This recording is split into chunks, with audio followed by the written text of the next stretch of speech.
Ransom Rider, playing my favorite game, Destiny 2. Guardians, it's Season of the Lost. I just went public. Now, we're fighting the headless, the pumpkin-headed monsters that are in the lost sectors. I'm going to get my pumpkin head on. I think I do want to be pumpkin, right? I want to be pumpkin head. And I thought today, as I play to get candy for Eva, and I need to actually play with some sniper rifles. I need to go to the tower and get some snipers. Not that I'm going to be super, kinetic. I'm going to go to the tower because I don't want to lose that one. Shoot to loot and kinetic trimbers. Yes, yes. Tectonic, how are you, buddy? It's good to see you. I'm collecting candy, Tectonic, and I'm going to be talking about IMDB's 200 horror movies as we play to defeat all these monsters in Destiny. It's the season of spooky, 31 days of spooky, and I wanted to talk about these horror movies on IMDB's list. K-Fizz, Lark, hello, hello. And as I'm doing this, I want to get candy. I keep thinking to myself candy corn because I do not like candy corn. I don't like candy corn at all. So how many candies do I have? I've got 18,987 candies. Are there any left? Are there any left over here? No, I don't have any candies here. And so far, chat, Soupy, I hope you get to join because I know you mentioned a little known horror movie, where the autopsy of Jane Doe. Is that it, Soupy? Such a good movie that so few people, they don't really talk about it. But I want to talk about, as I'm gathering my candies, I want to talk about the IMDb top 200 horror movies. Some of them I agree with. Some of them I absolutely do not agree with. I'm just not a fan of some of these choices they've made. And maybe it's telling as to, my youth, my childhood, and what horror movies I grew up with that were popular. And some of my views may be controversial. Some of you may say, no, that movie deserves to be there. All right, let's get in here and see Savala. Because I might run through a few strikes, and I need to just pick up. I played off camera this morning on my Warlock. And I have my Warlock set up with sniper rifles. But right now, I need to gather some sniper rifles on my character. What do I want to move out of here? I'm going to move out Trinity Ghoul. I'm going to move out Trinity Ghoul. And that gave me a space for everything, really, that I'm going to need. Sniper rifle, is this a good one? 4 in the magazine, triple tap firing line.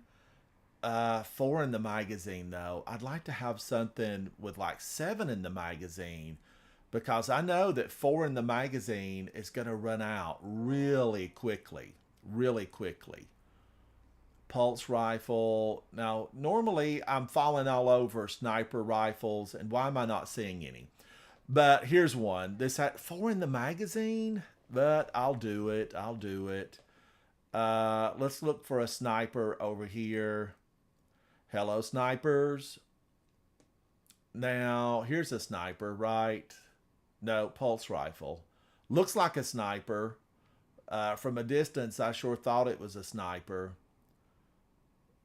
Come on, snipers. I know I've got you in here. Grenade launcher. Scout rifle. Where are the snipers? Snipers, where are you? I mean, I know I've deleted a few of them. Okay, here's one. 4 in the magazine again.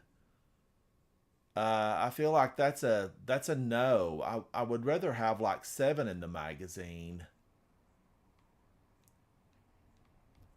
But I'm going to do that. I'm going to do that one. Okay, let's get out of here. Let's go in. And I'm going to start. Let's start talking about. I want to go to the EDZ and just tool around and get candies. Because I think I can get the most candies in the EDZ.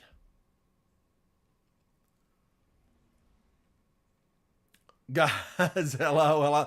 I'm having a party in my mind. I'm having a party in my mind. So let's get these swapped over. I kind of don't want to do all of them. All right. And I don't have the exotic. I needed the exotic because I'm going to run out of ammo. But first on the list, here we go. First on the list, IMDB. This is their horror movie database, and IMDB is the Internet Movie Database. First one on their list is A Nightmare on Elm Street Part 3 at number 200. I don't agree or disagree with that. I feel like, yeah, that's all right. Number 199 is Phenomena. And when I initially looked at that, I thought it said Phenomena, but I'm pretty sure it's Phenomena.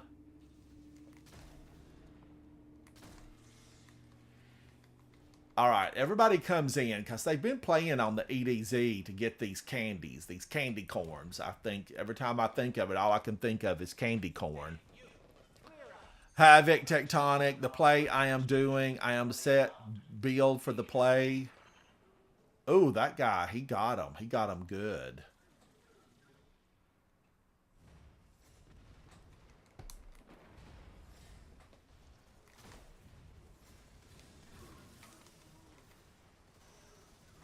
Oh man, they're killing him so fast. Save some for me, Guardian. Save some for me. So, Phenomena, number 199. Bram Stoker's Dracula is number 198. Chat, you may know this movie. I felt like it was a little bit low, but I also feel like it's lightweight on the horror. It's lightweight on the horror. This is from 1992, and Keanu Reeves starred in it. And, he's Keanu Reeves all the way through it. Meaning that, like, he's not something exceptional where he transforms himself.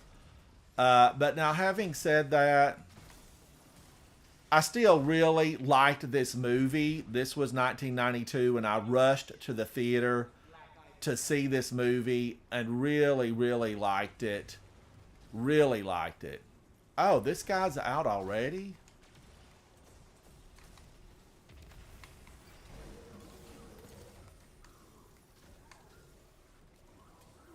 Sometimes it's better just to hip fire grip when you're using one of these.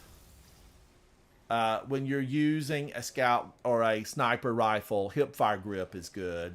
210 candies. So now, how long is it going to take me to get all the way up? Let's go over here and get this one.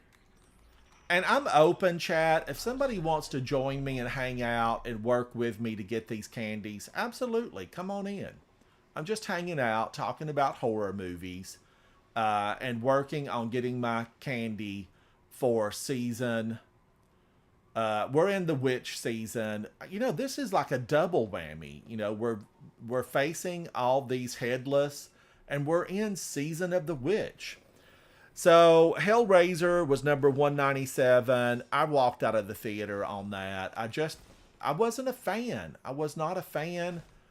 And I know it's one of the biggest horror franchises of all time, but I'm still not a fan of Hellraiser. And I've never have watched a single Hellraiser all the way through. I lasted about 25 minutes in the original theatrical release of that movie. So it's a nay for me. It belongs at 200. It belongs off the list. That's what I'm going to say. It belongs off the list. Now, I've got to get these sniper shots. I'm working on it. Oh, Tectonic, thank you so much, buddy. Have a good day. Come back and hang out with me. We got to play some. At 196 is It's Alive. I watched this. This was 1974, and I did not see this at the theater. I believe it or not, I didn't have my driver's license back then. So I actually just watched the TV version, and I was unimpressed. It's alive. It was okay. I was unimpressed. Jacob's Ladder at number 195. I have tried to watch it. I went to the theater to see it, and I fell asleep. But I am a fan of some of the main actors in it. Tim Robbins. I liked him, and I liked him a lot. But I have never watched it all the way through. Open Water, have not seen it. I'm going to skip on through. It's 194. The Mist at 193. I did see this, and actually the ending just tore me up. The ending tore me up. I didn't want it to end the way that it did. And this is The Mist from 2007. So, was there an earlier Mist? Maybe. Oh, Lark! I've done some of the lore because I looked at Wishender, and I said, "Wow, Wishender's lore is Crazy Town. It's absolutely Crazy Town." Oh, reloading. I need one that shoots 7.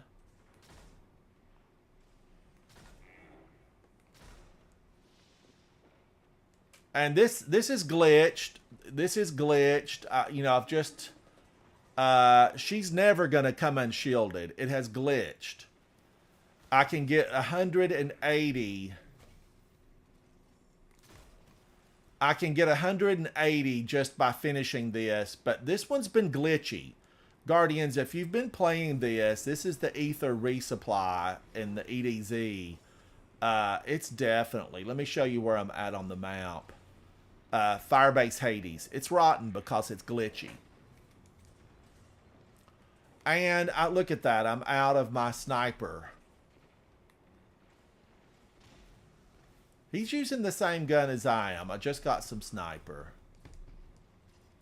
Now, enemies will still drop, but this is a huge disappointment for this not to go heroic. Heroic's going to give me 210 candies. And this just normal version will be like 180. It'll be 180. So the Mist, I enjoyed it. The Ring, I just wanted to pull that girl out, get her out of the TV, right? This was the one with the TV. And stop playing the videos. If you know that the video is rotten, don't play it. Now see, she is still shielded. See that? Immune, still shielded. Cheerios, you liked The Mist? I liked it too. I liked The Mist. Number 191, this is reaching way back, 1979, was Phantasm. The little ball with the claws that come, searching for you. And I'm a fan of Phantasm. Oh, I'm out of ammo. I am a fan of Phantasm. I know they made gobs of sequels, bunches of them. So Phantasm is a yes from me. Number 190 is a movie that I went and I watched it in the theater. And it really, Baggy Boy, how are you? It really left me thinking, and I often still contemplate Frailty. It was written, starred by, produced, directed. Bill Paxton did it all. May he rest in peace. Bill Paxton, you might remember him from Aliens, which is also on this list. But he was the driving force behind Frailty. And if you've not seen Frailty, chat, go see Frailty. Oh, it's a haunting little story. Well, it's actually a big story in a 2-hour movie. See, we've had to wait. Normally we could have had this event This public event could have been over in just moments, but because she glitched, ma'am, you're glitched. Drop your shield. Oh, now it drops its shield?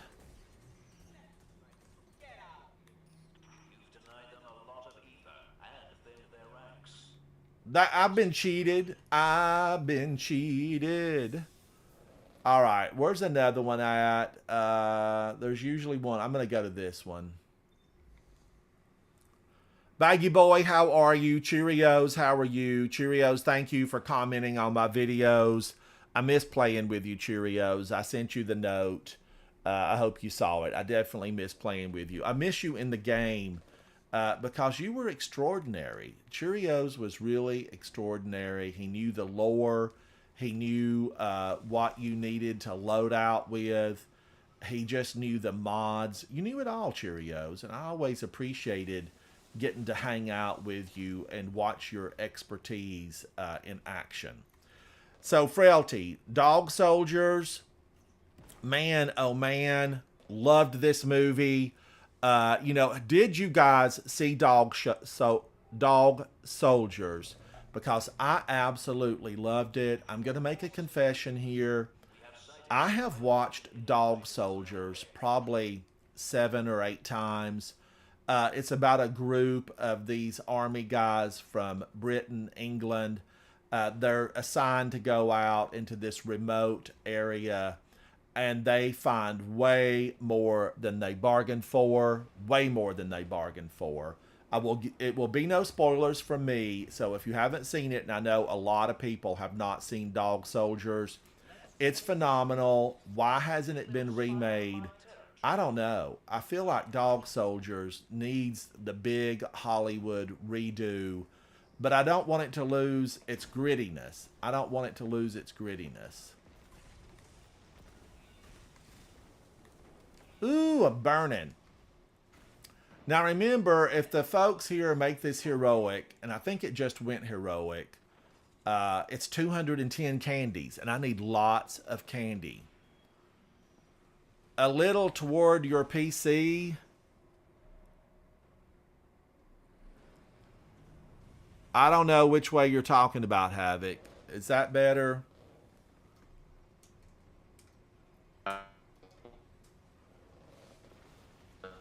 I don't know. Is that better?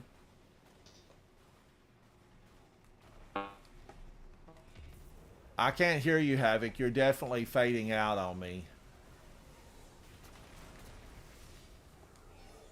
Ooh, I thought the burning was gone.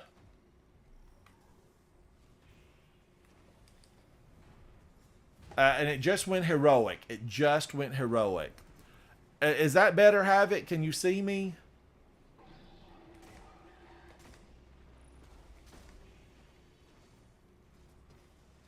$210 candies. Yes. Yes, I will take that. Maybe I need to scoot back some. Oh, this guy's got a chest.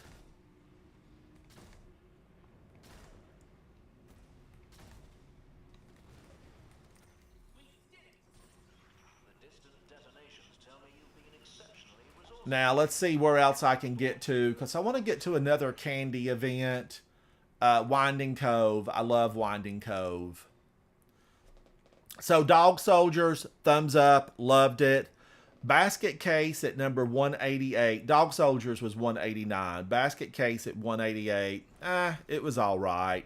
I don't think it holds up to the test of time at all. I don't know that I would invest the amount of time to watch the movie.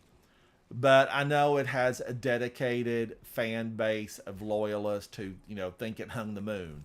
Not me. I am not one of those.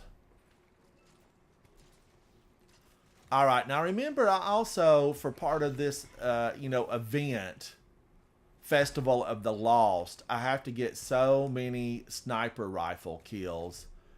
And I'm just trying to load up on sniper rifle kills. And by the way, Zur is here on the EDZ. But Lark, I want to thank you for, definitely giving me the suggestion to do that, because I appreciate your participation and you hanging out. You're appreciated, Lark. Thank you, thank you. So now, Eden Lake, a brutal and effective British hoodie horror. I have not seen Eden Lake, so I can't give it thumbs up or thumbs down. I don't know. Candyman from 1992. Yes, Candyman is a big yes for me. I really, really liked the original Candyman. I did not see the remake, so I can't offer, any type of information about it, whether I liked it or it's good, bad, and different. Oculus from 2013, number 185. I thought it was okay. Was I madly crazy about it? No, but it was okay. Oh, let me get these guys. I need to get faster on my release. I wish this had better aim assist. This weapon needs better aim assist. What is this weapon? This is Volta Bracket. Volta Bracket, you need better aim assist.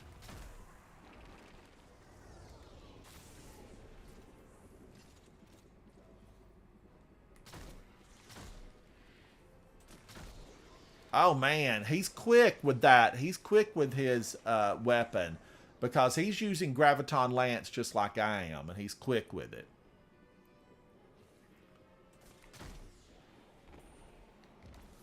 So Oculus, it was okay. Land of the Dead, a fair zombie movie at number 184. Night of the Comet, okay. I loved this movie. I loved it. Two sisters actually survive the passing of a it was passing of really like a meteorite or something went over the earth, and it actually eradicated so many. The bulk of the human population was eradicated, and then it just gets wild and crazy from there. It gets wild and crazy. That is Night of the Comet. Loved it. Catherine Mary Stewart starred in it. Big fan of hers. Always liked her. Really liked her in so many of her movies. Oh, Cabin Fever and 13 Ghosts. I think 13 Ghosts might be on here. I don't think Cabin Fever is soupy. Wes Craven's New Nightmare. I like the original Nightmares better. Wes Craven's New Nightmare from 1994 is at 182. Trick or Treat with Anna Paquin, an unseen jewel. This is an unseen jewel. Trick or Treat. It stars Anna Paquin from True Blood fame. Of course, she is an Oscar winner. Fantastic talent, excellent in the movie. She doesn't really dominate the entire movie because it's like a lot of little stories into one movie called Trick or Treat. Watch it this season. You will not be disappointed. The Lost Boys from 1987. Great soundtrack. Definite yes for me. Jason Patrick, Corey Haim, Diane Wiest. Yes, and one of the Sutherland boys was in this. I don't know why they did not mention him here because he was a star in The Lost Boys. Absolutely, Nick. I'm open. I'm open. You're welcome to join. I'm just collecting candy. I need more candy. I need lots of candy. How am I on my candy journey? I'm at 19,476 and I need to get to 30,000. I mean, 30,000. It's a lot.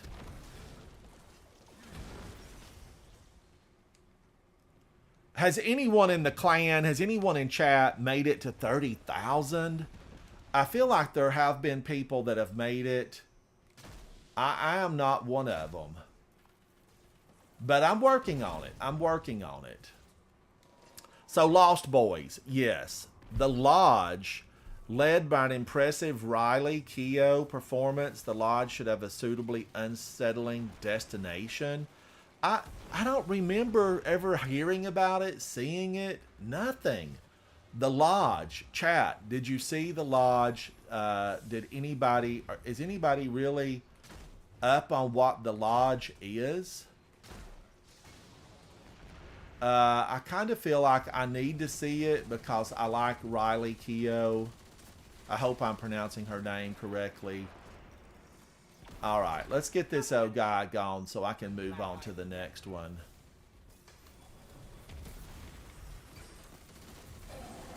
All right, and he's done. Get out of here. Oh, and I'm out of ammo. Wasted opportunity. Wasted opportunity. Did my 210 candies pop up? Yes, there they go. And if I miss any on the ground, they will come to your postal service.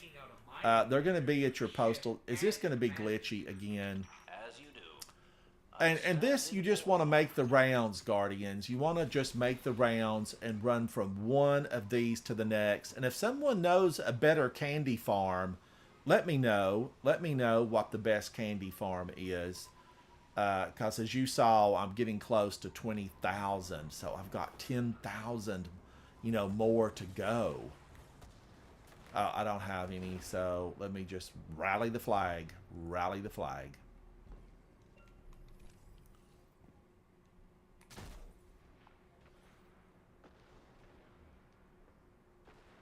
Now, I thought I saw some over there.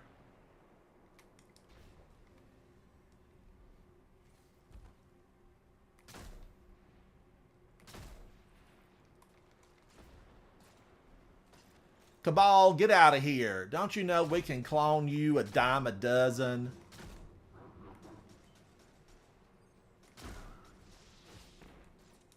We can clone these Cabal. Their value is almost non-existent. You have no value, Mr. Cabal. We can clone you. You have no value. We need to reprogram them and go to the cloning facility and just clone a bunch that will work for us. Take commands from us. We know that Callus reprogrammed all the Cabal to follow his orders absolutely mindlessly. So I feel like we need to just go to the cloning facility and say, hey, follow every word the Guardians tell you. Oh, Datey Love, you and MX Dyson got the 30,000. Datey, I'm working on it. I'm working on it. Nodham says Cabin in the Woods and Trick or Treat are two of my favorite movies. Yes, I love Trick or Treat. So The Lodge, I need to see it. Scream at 178, loved it. This is the original Scream from 1996. I was a total fan. I was at the movie theater that weekend and absolutely loved it. Look at those fall, acting like they own this place. It was aware of what it was, and it made fun of other horror movies, and I just felt like this is one of the best things I've seen. It was fresh. It was fun. It was exciting. Now, is this guy going to be immune?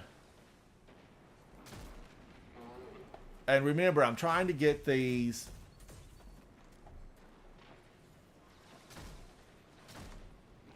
Oh, man. Did we miss those?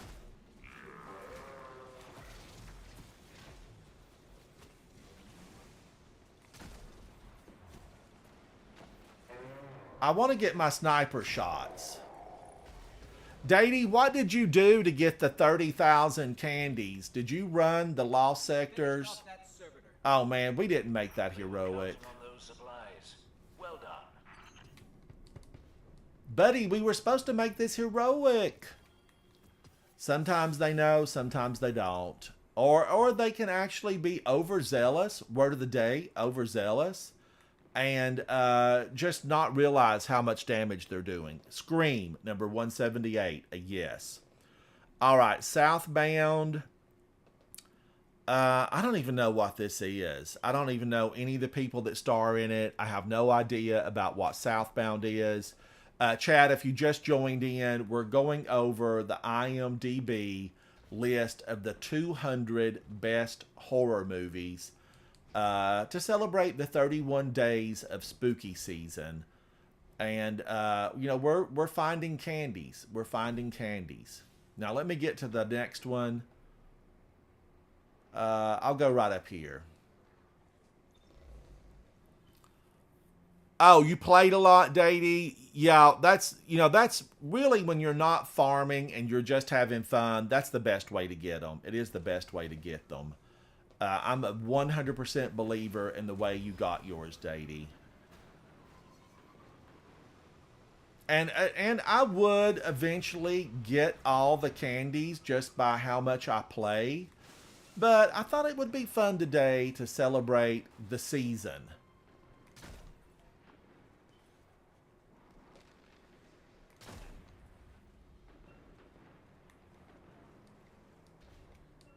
Look at all these cabal running around here. This is the EDZ. Get out of here. Get out of here, cabal.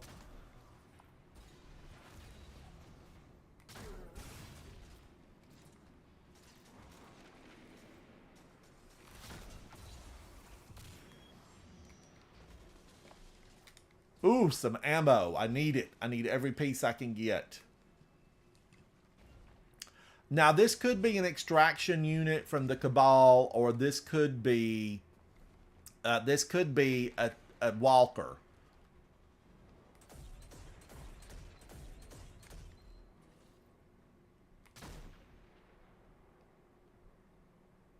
Oh, I do like how a sniper just pulls everything in.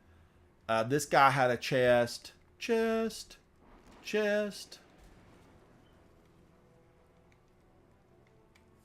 Oh, did I rank up on my chest? Have I got 250,000? Yes, I'm full. I'm full of glimmers.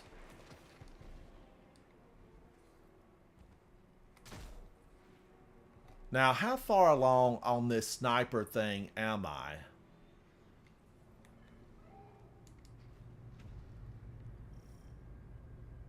All forces in the field. We have sightings of Red Legion infiltrators on their way.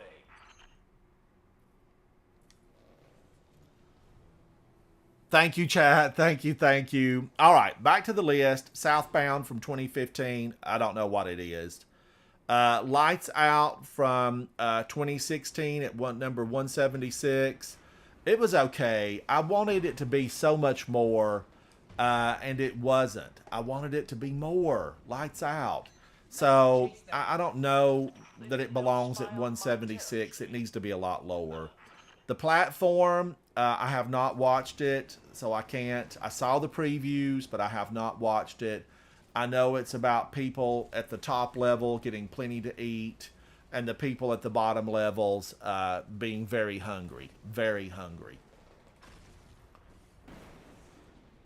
All right. I don't want to jump into the bubble. They're going to try to burn me in the bubble. But I've got to take this little guy out.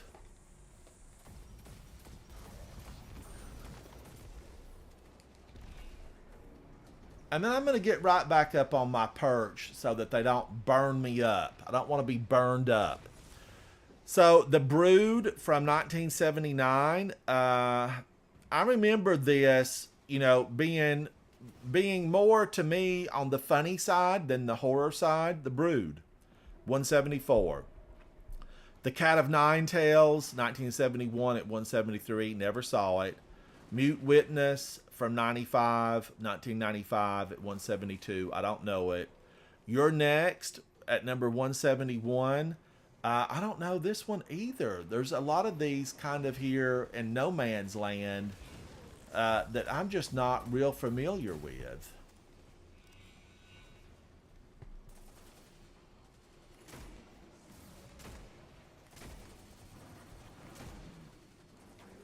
Quit wasting my ammo.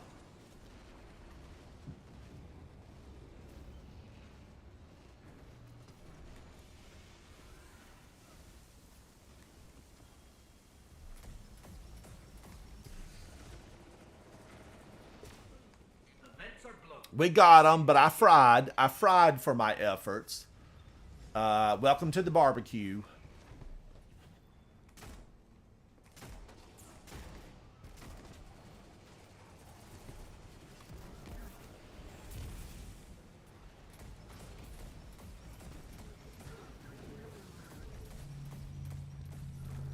Let's get this old boy.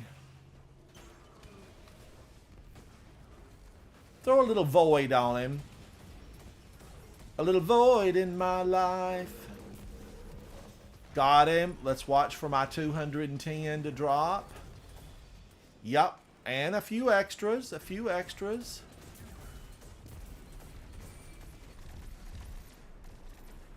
Now, I want to get the chest, although it's probably not going to really help me here. Let's... Oop. Ammo. I want it. Let's move on to the next one. We did it! The distant detonations tell me you've been exceptionally... You are kidding me. There's not another one that I'm seeing.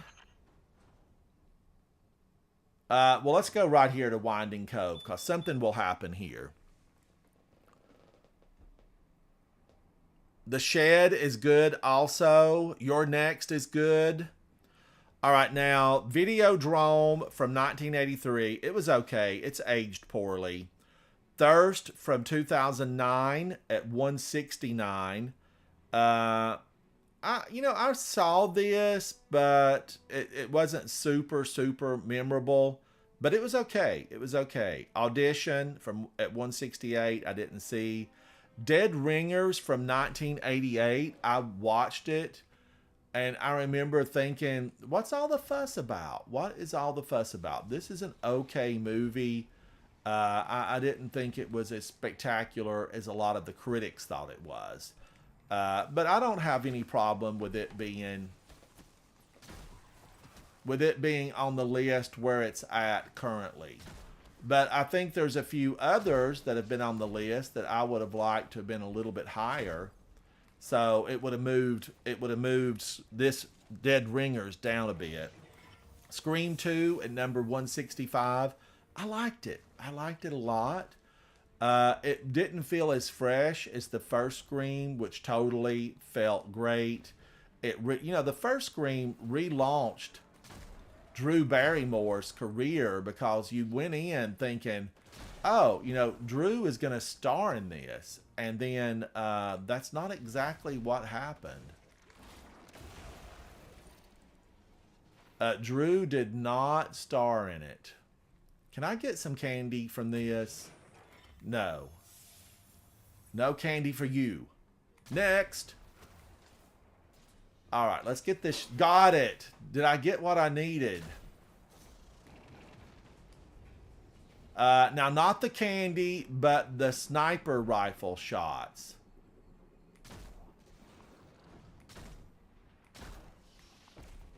Did I get the sniper shots? I hope so. We're going to take a look and see. Get off of me. I'm speaking.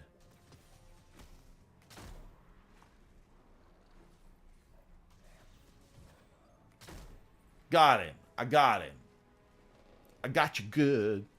All right, let's take a look at this and see what popped up.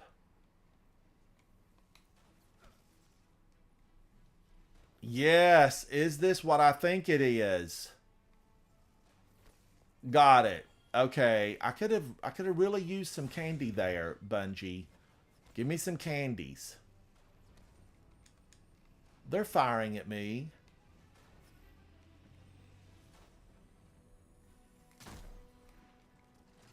He deserved it. He deserved it. Chat, thank you so much. All right, now, I did get that. Right, we got that out of the way, so that means I can get rid of this sniper. I wanted to see how I get all those candies.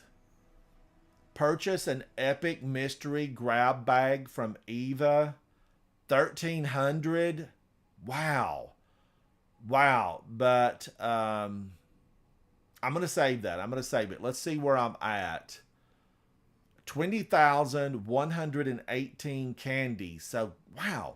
I have 9,900, 800 and something to go. And yeah, that's a lot to go. Let's get rid of this sniper and get something in here that I'm happy with.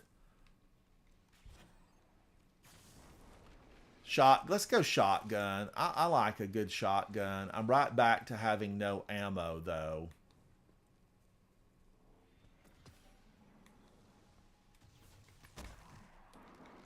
But a punch will work. A punch works. But Lark, I would love to do some of your favorite. If you're still in chat, Lark, I would love to do some of your favorite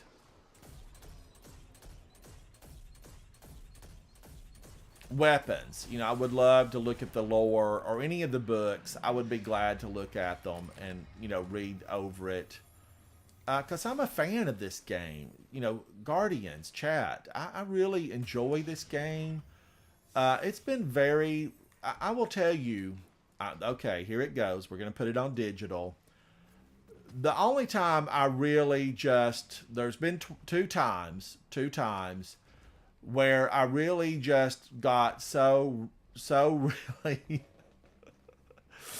so bored I just didn't know if I could face it again, and that was in the very first season when we had like the summer solstice and we had to do all of those Cabal events just over and over and over again, to the point where I was like, I don't know if I can take this. But I wanted the Sparrow where you took, you know, less damage from the enemies. Let's see what Zur has. Hello, Zur. Your will is not your own. The Cabal are bringing in a fortified Disparity. I like Disparity. He's got double snipers, I guess, because we... And Volt Shot, you know, I love Volt Shot.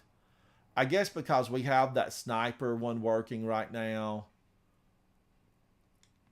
All right, thank you, Zur. You're a hero somewhere.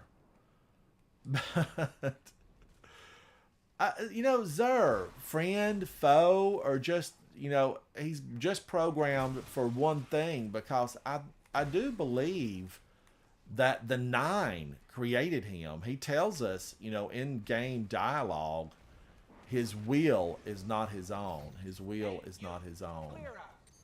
I'd expect a Cabal mining expedition to be heavily armed. Be careful.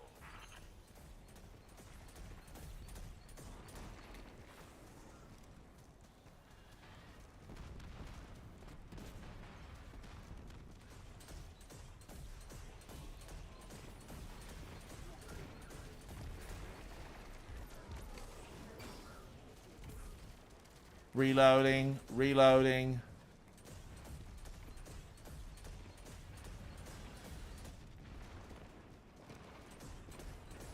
Wow, Graviton Lance. It's one of the finest exotics, really. I give it a big thumbs up. I'm in love with this weapon. I want to marry it. That's how much I love this weapon, Graviton Lance. I just wish that I truly was crazy about my Void on my Titan. If I had to just say, you know, the super that I still love the most is probably Strand. And I have been crazy about Strand since I, you know, collected a lot of the pieces. And oh, look at that. Crash. Got that shit. That's a black eye for them.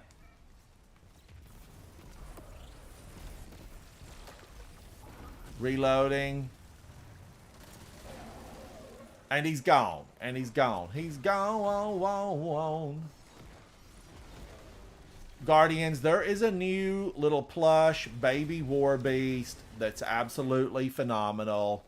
I'm a huge fan of the little war beast.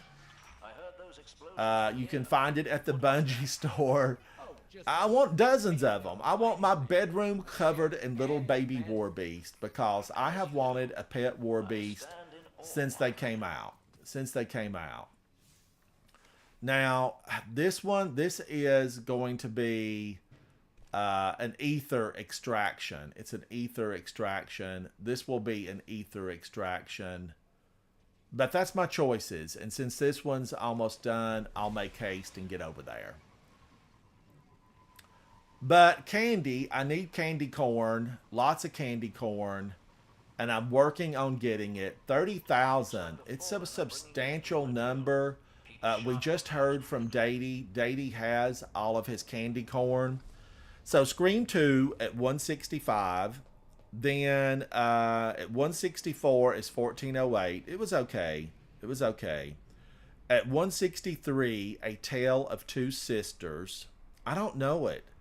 There's a lot of Asian horror that I really like, but I do not know this one, A Tale of Two Sisters.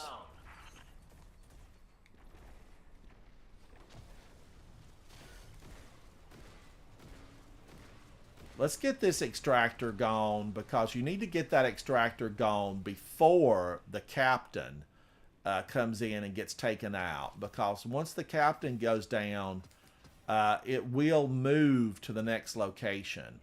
And you'll find folks that will come in here that don't want this to go heroic. They just want to quickly move on to the next one. But I want 210 instead of 180. MX Dyson, you got all of yours today.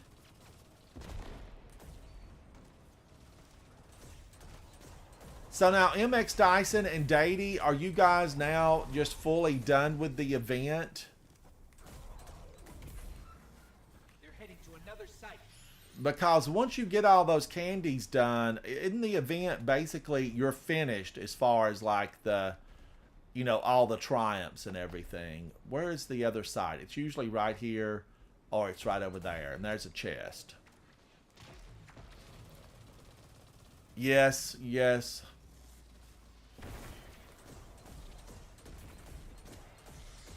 Now, I'm just using Graviton Lance to clear the battlefield. And we need to get this, and this guy's on it, so I don't think I'm going to have to worry about him taking the captain down in a too early manner. Reloading, reloading. And I did put the shader, the memento on this weapon, because I'm a huge fan of this, and it does have the Twilight keepsake. It's a beauty. It is a beauty. This is from Crota's End, and I need 2 more oversouls, so I've got to get in and do Crota's End. But Swordbreaker with that color shader, yes. It's absolutely the best thing that can happen to those Crota raid weapons. Because, let's be direct with each other, they're not that pretty. They are not that pretty. Color shaders are difficult to look good on them, but the Twilight one certainly does the job. It looks great.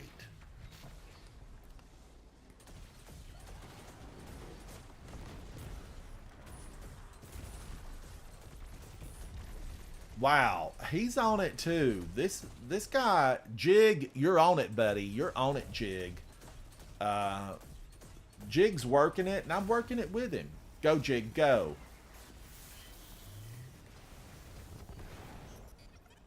Nightmare on Elm Street. We're going to come up to the original one's further up in the list, Geth. It's further up. Because I'm with you. You know, I mentioned earlier, is it because of my age, and that was like the hot horror movie?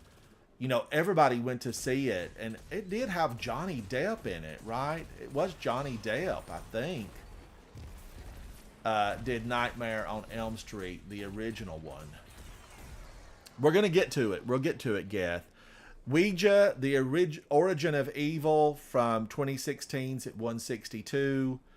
Pontypool. Okay, I tried to watch Pontypool.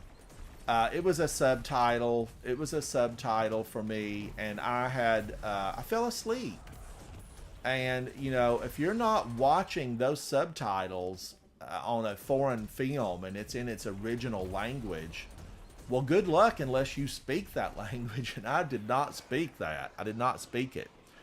So, or am I thinking the right one? Witty and restrained, but still taunt and funny. A low-budget zombie film. Maybe, he scared me. Maybe I'm thinking of the wrong one. Pontypool. I'm thinking the wrong one. Has anybody seen it? Has anybody seen Pontypool? It's from 2008.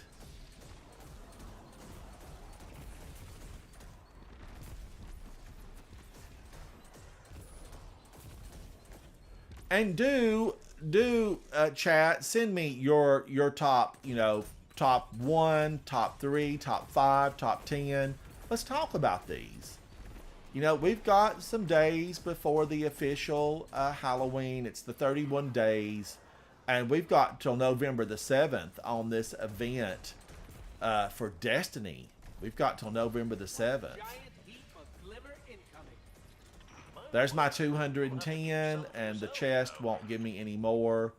All right, let's go see if I can get another one. And Guardians, if you know of a better place to mine for goodies, for candy corns, let me know. Let me know. Baggy Boy, I agree. I watch a lot of British drama, crime dramas. I like a lot of the Australian crime drama. I also watch a lot of the Asian crime drama. I'm a fan. And Asian horror, some of it's really good. I mean, some of it is so good. Oh, man, I missed the flag. But the good thing is here, I don't have the sniper rifle to have to worry about.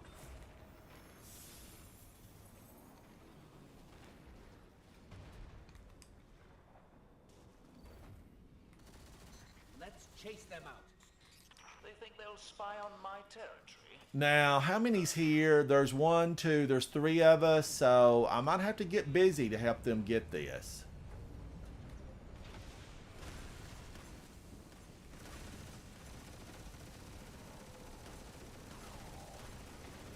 The vents are blown. It won't get away. We got it. We got it. So, yay. Oh, come on over here, Bob Hatchet. Come on over now. I got what you're wanting. I got what you need. A retrofit escapade. It will tingle their fancy. That's what it'll do.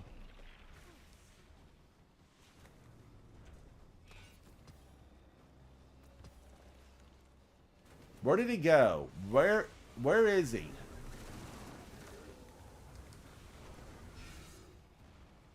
Come on, Bob Hatchet. Ugh! That scared me. That scared me. Those things fall, and it's very rare that you could live through that. I have had them fall on me, and I've actually survived, believe it or not. I don't know how. It was, a glitch. A glitch in the Matrix. That's all I can think of. Now, Winding Cove again. I like it because we can get it completed quickly. So, Pontypool, if you've seen it, let me know. What did you think about it? Oh, Nick, Train to Busan. Yes, absolutely. In my top 5 all time. Yes, Train to Busan. We're coming up. It's on the list.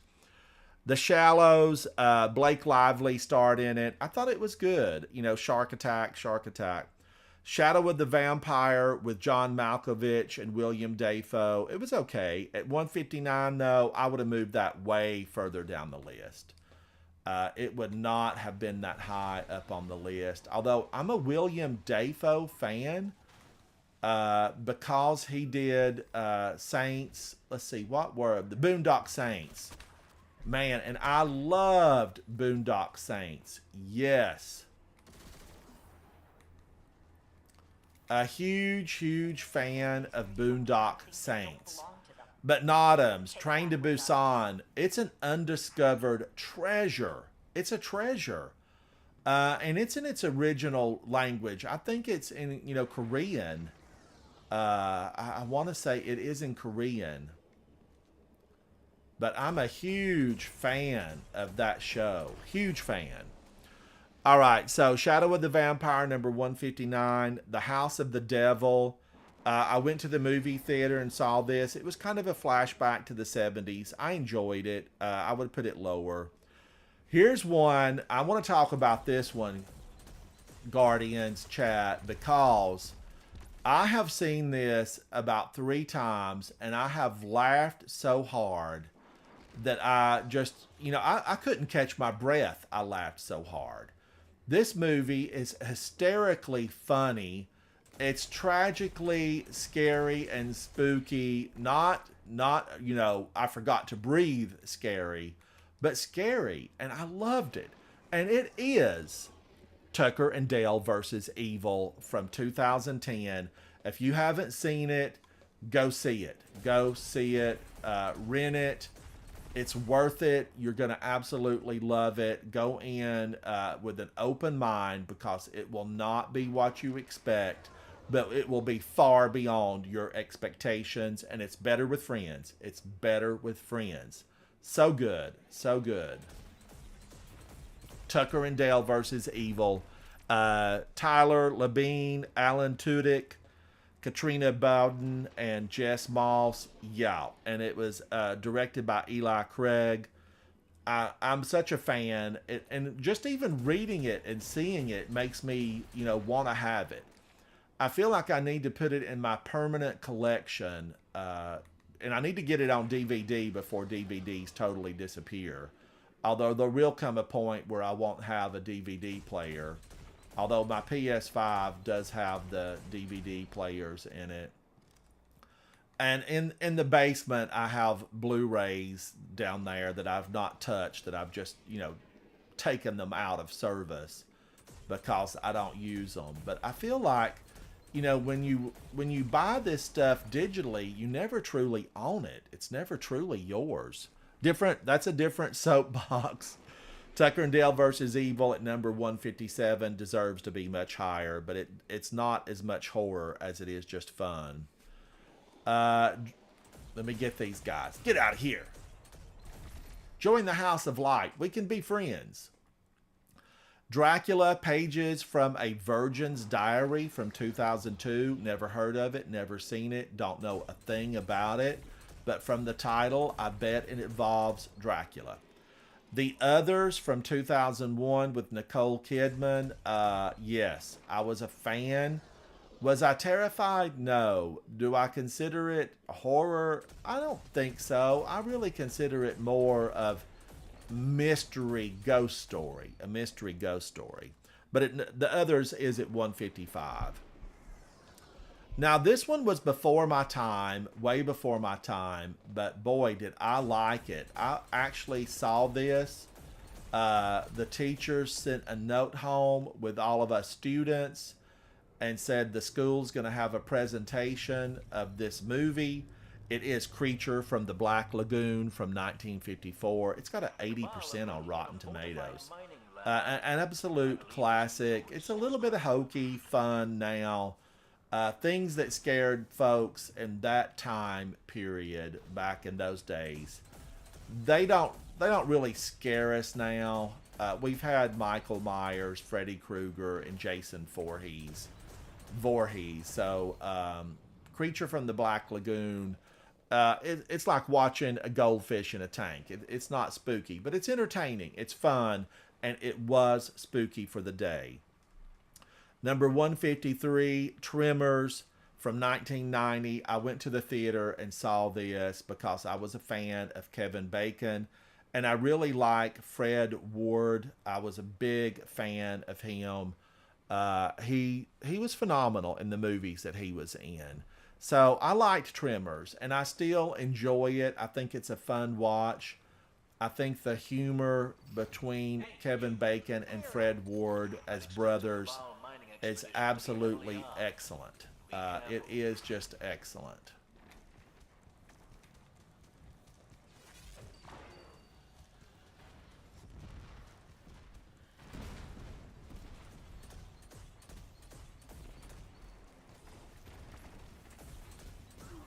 Could I have used a few more bullets in Graviton Lance? Sure. It definitely could use a few more. But I'm still happy with it.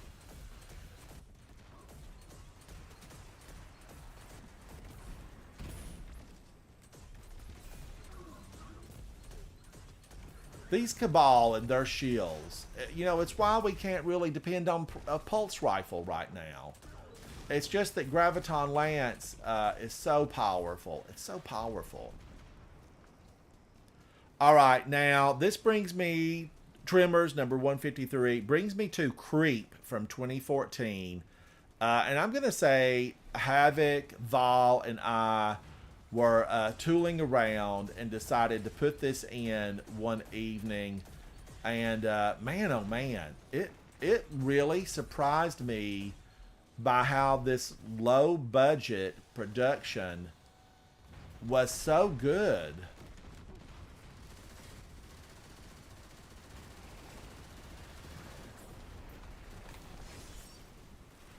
Got that ship. That's a black eye for them.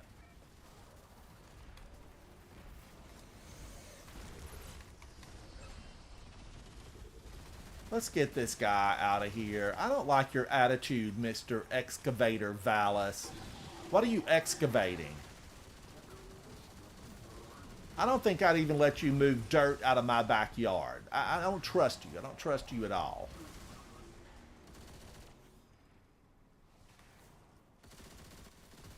Come back, War Beast. I just know you're misunderstood. What was that? Oh, just us taking out a mining lander, a ship, and a commander. Now, since I'm full on Glimmer, this really doesn't do any good for me. And it's rare that I'm full on Glimmer, but I now know why folks just leave those chests without opening them.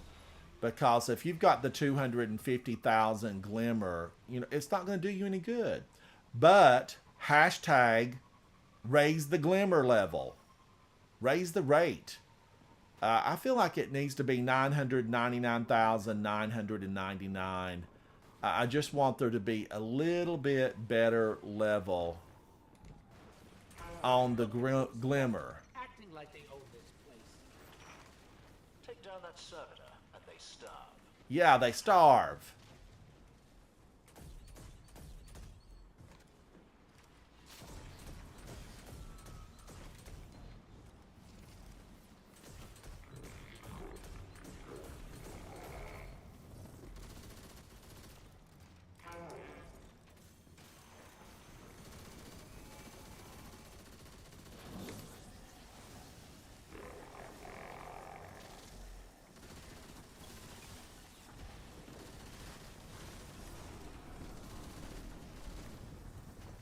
Now, I made that heroic, all right? So we got this one. We got it. You got to be quick to get out those little servitors. Going haywire.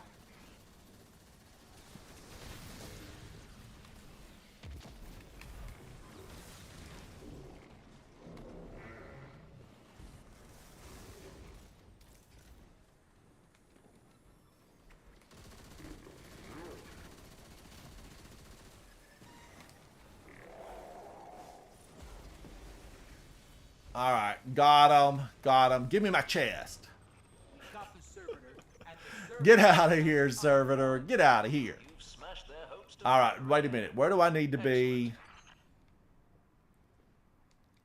All right, this is probably an ether extraction. Brad, how are you, buddy? It's good to see you. I'm going over the 200 horror movies that are on the IMDB list, Internet Movie Database. So Creep at 152 was a yes. I'm okay with that where it's at because Creep, a low budget, little jewel of a movie, but the main player makes all the wrong decisions. All the wrong decisions. Wait a minute. Where's this flag? Did I go by it? Yeah.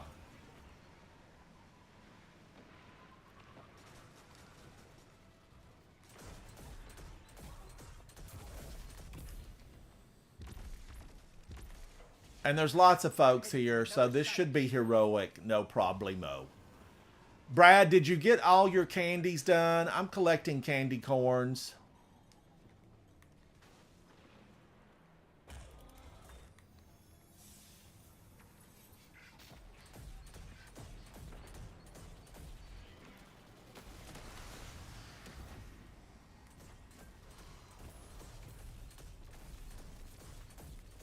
And, these public events, I think this is like my best way to go to get the candy corns.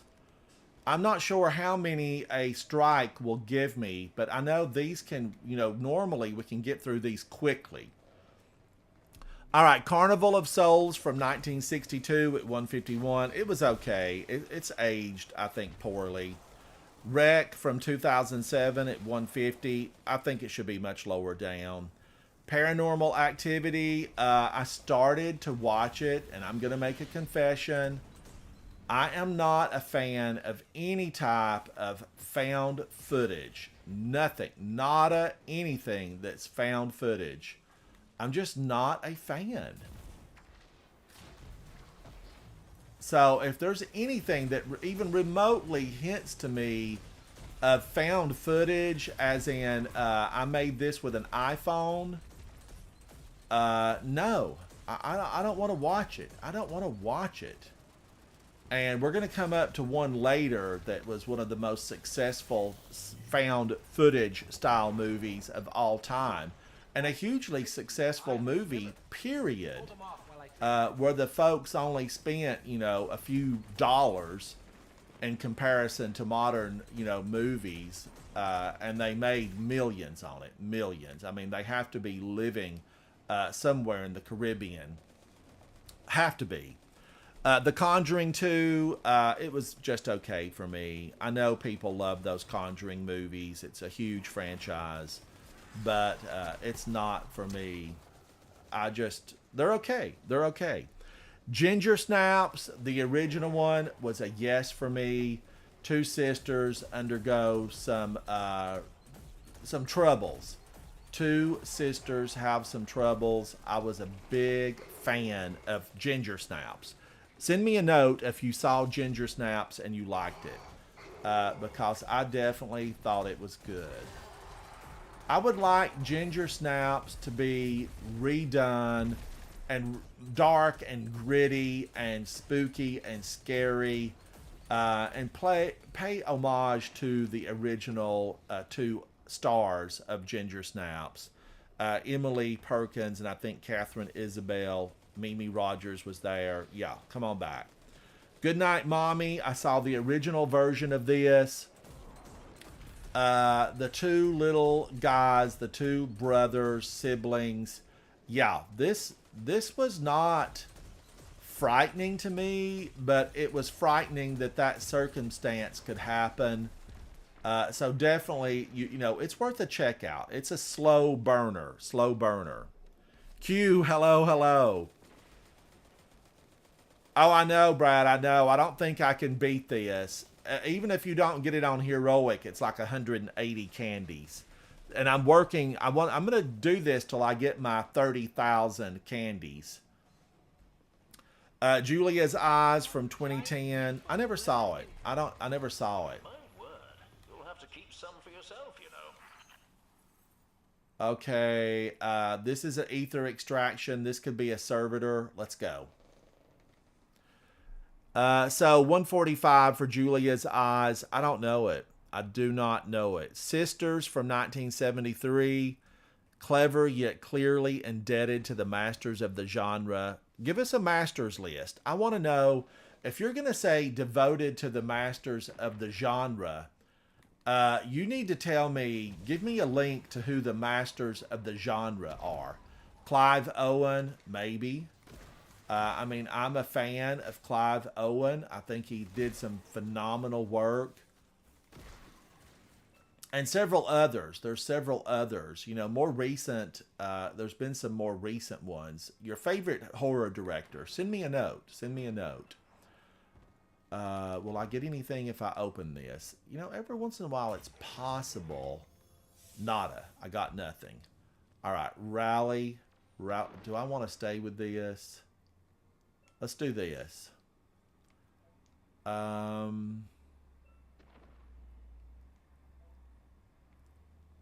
Let's do Fatebringer, Time Lost, and then let's rally this flag. So, Sisters is at 144. Cargo from 2017. Stranded in rural Australia in the aftermath of a violent pandemic. I watched this. Based on what this said about it, because I like Martin Freeman. He did not James Bond, but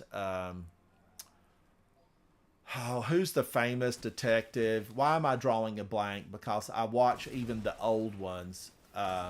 Sh- Sherlock Holmes. That, he played on the Sherlock Holmes with Benedict Cumberbatch. So I'm a huge fan of his, a huge fan. And I just felt like this had room to grow. They planted a seed, but they didn't let it grow. So Cargo, it shouldn't be at 143. Slither from 2006, yes, yes. And guess who plays in Slither?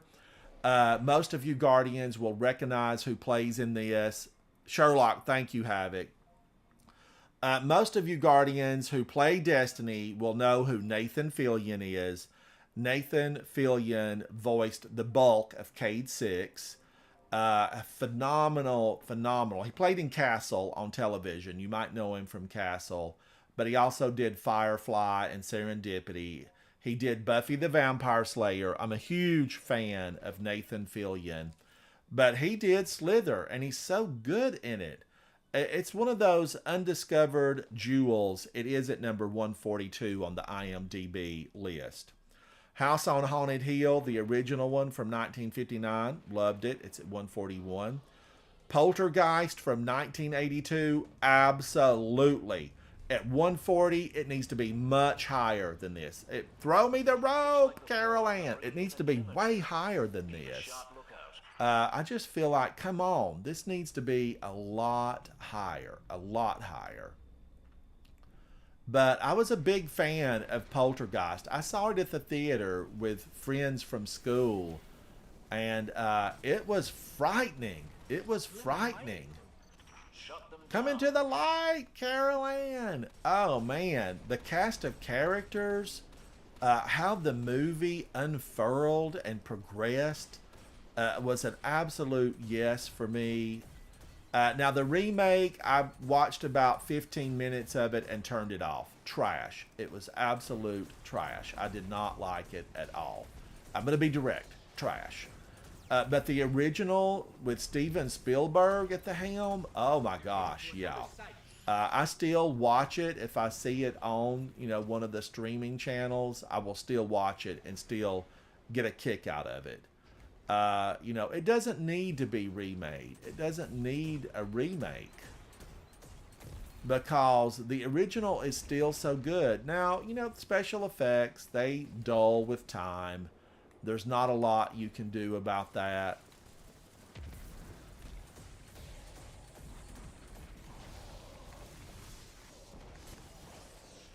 All right, get in there, Mr. Pumpkinhead.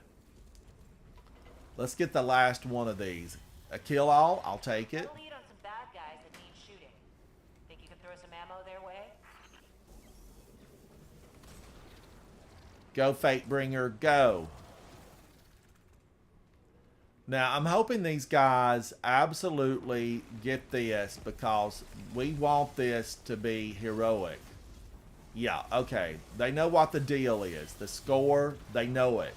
They know the playbook. That's a pretty pile of glimmer. Hold them off while I transmit. I'm surprised that didn't take me out.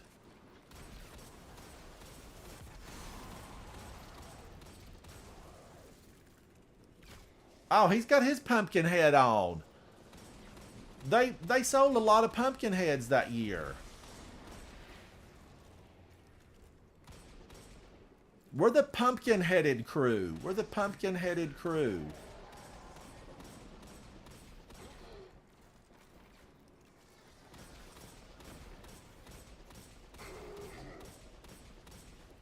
I'm just rocking him with Fatebringer. There's no rush in these. Without, there's no turtle pod to take me out.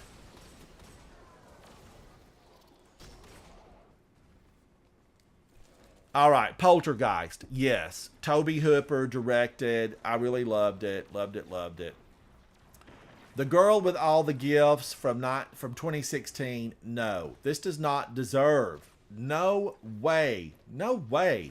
Fight me on it. Send me a note.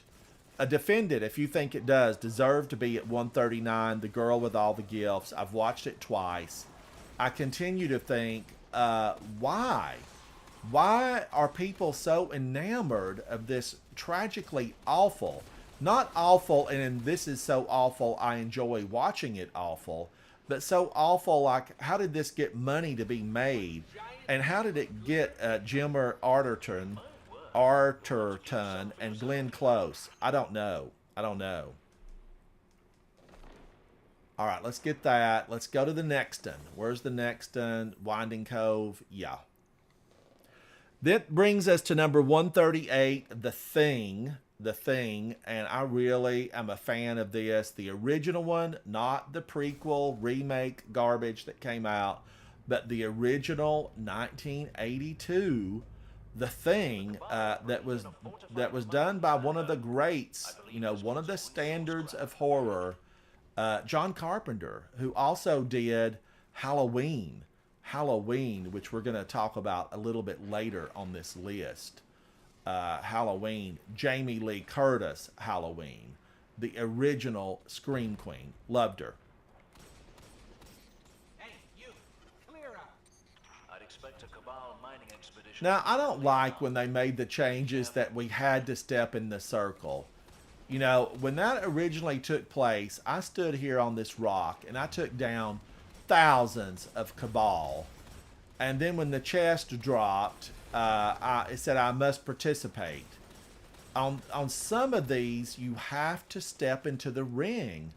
On other ones, you know, if you take down an enemy, that's good enough.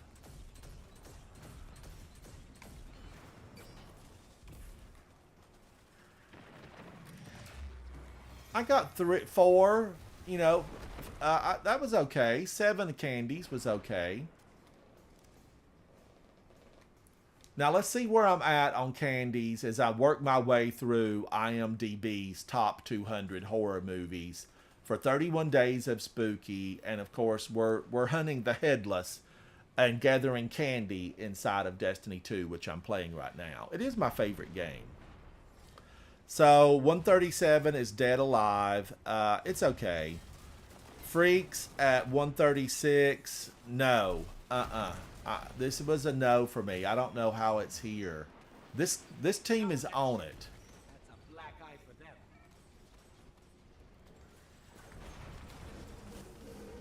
Yeah, they're on it. They took down the big Cabal.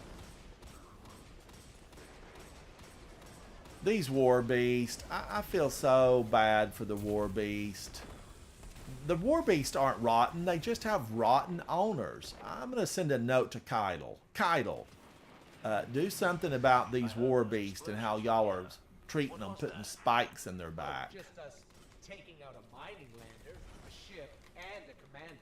All right, let's go over and see if I can get to this one. But Guardians, you're welcome to join me. You know, there can be 3 in here.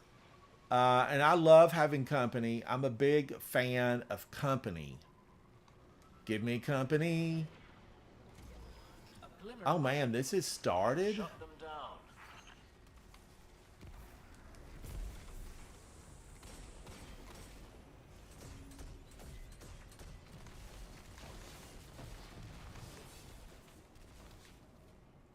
I know I don't get glimmer, but I'm opening these chests anyway.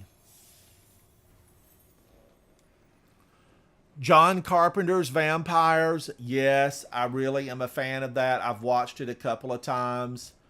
I like that it's kind of, you know, just you get to know who the characters are. I liked it. I liked it. All right, now here they come again.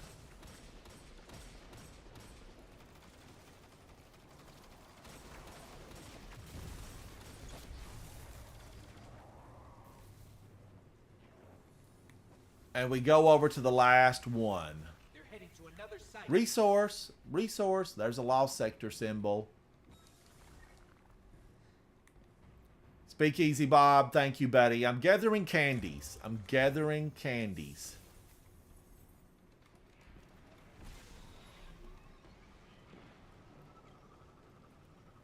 But you often hear me, if you hang out with me during live streams, you will hear me say, I'm going to go to bed and watch a horror movie. You know, specifically in October, yes, but a lot of other times during the year, that's what I fall to sleep to is a horror movie, a good horror movie. So, Freaks at number 136, it needs to be much lower on the list. The Tenant at 135, I don't know it. Roman Polanski and Isabel Adjani, Melvin Douglas, Shelley Winters from 1976, I don't know it. The Descent from 2005, I watched it. I thought it was excellent. A female cast that did a phenomenal job. Yes, I liked it. I was surprised by the ending and disappointed. A tad disappointed. I don't know. I wanted a different outcome, and I think a lot of viewers, moviegoers in the American audience, we like, you know, that happy ever after ending. And sometimes movies give it to us and sometimes they don't. And I think that they don't perform as well in America if we don't get, you know, a better ending. A better ending. Watch out now. Watch out. No! Speakeasy Bob. Did they get him? Oh, you lived, Speakeasy Bob. You lived. I'm glad you lived.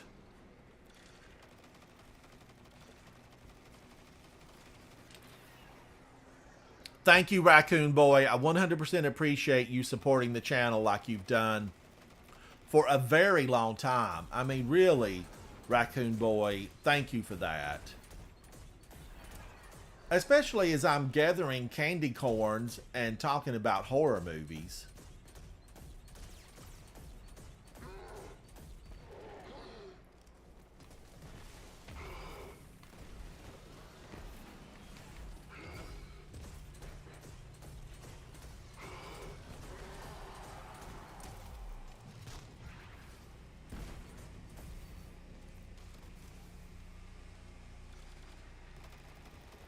All right, so The Descent, yes, at 134, I'm okay with that placement. Better Watch Out from 2016, I don't know it. I don't know these actors either. Levi Miller, Olivia Dejon. I don't know. Ed Oxenbould, don't know him. Carried by its charismatic young cast, Better Watch Out is an adorably sinister holiday horror film. Now, I'm surprised I missed that. I'm surprised I missed it. Because a good holiday horror movie, yeah, I like them. I like them. Everybody's making merriment from the holidays, and then there's somebody searching them down. Yeah. Now, at 132... okay, this is definitely, this movie has been placed in a position that's so wrong, it's criminal. This is criminal, where they've placed this movie. An American Werewolf in London. I feel like an injustice has been done. I'm going to Sunken Isles. An injustice has been done by American Werewolf in London. I remember this changed the effects and how the effects were, because there was a physical transformation in the movie that won an Oscar. You know, it was Oscar worthy. It won an Oscar. It deserved the Oscar. And when I watched that transformation scene, it's still good today because it was a practical effect. It was not CGI. It was not CGI. They really didn't have CGI back in those days. 1981. No, you know, that was, oh, I mean, you were buying computers at Radio Shack and they barely would turn on and turn off. That's how bad it was. So I'm a fan of American Werewolf in London. It's just a big, huge yes for me. Is it criminally low on this list? Absolutely.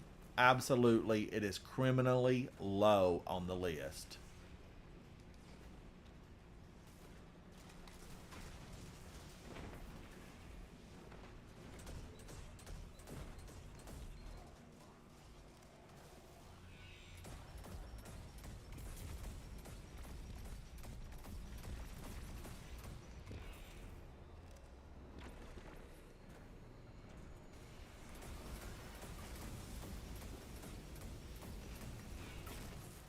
Woo, I had to get out of there. It's on fire. It won't get away.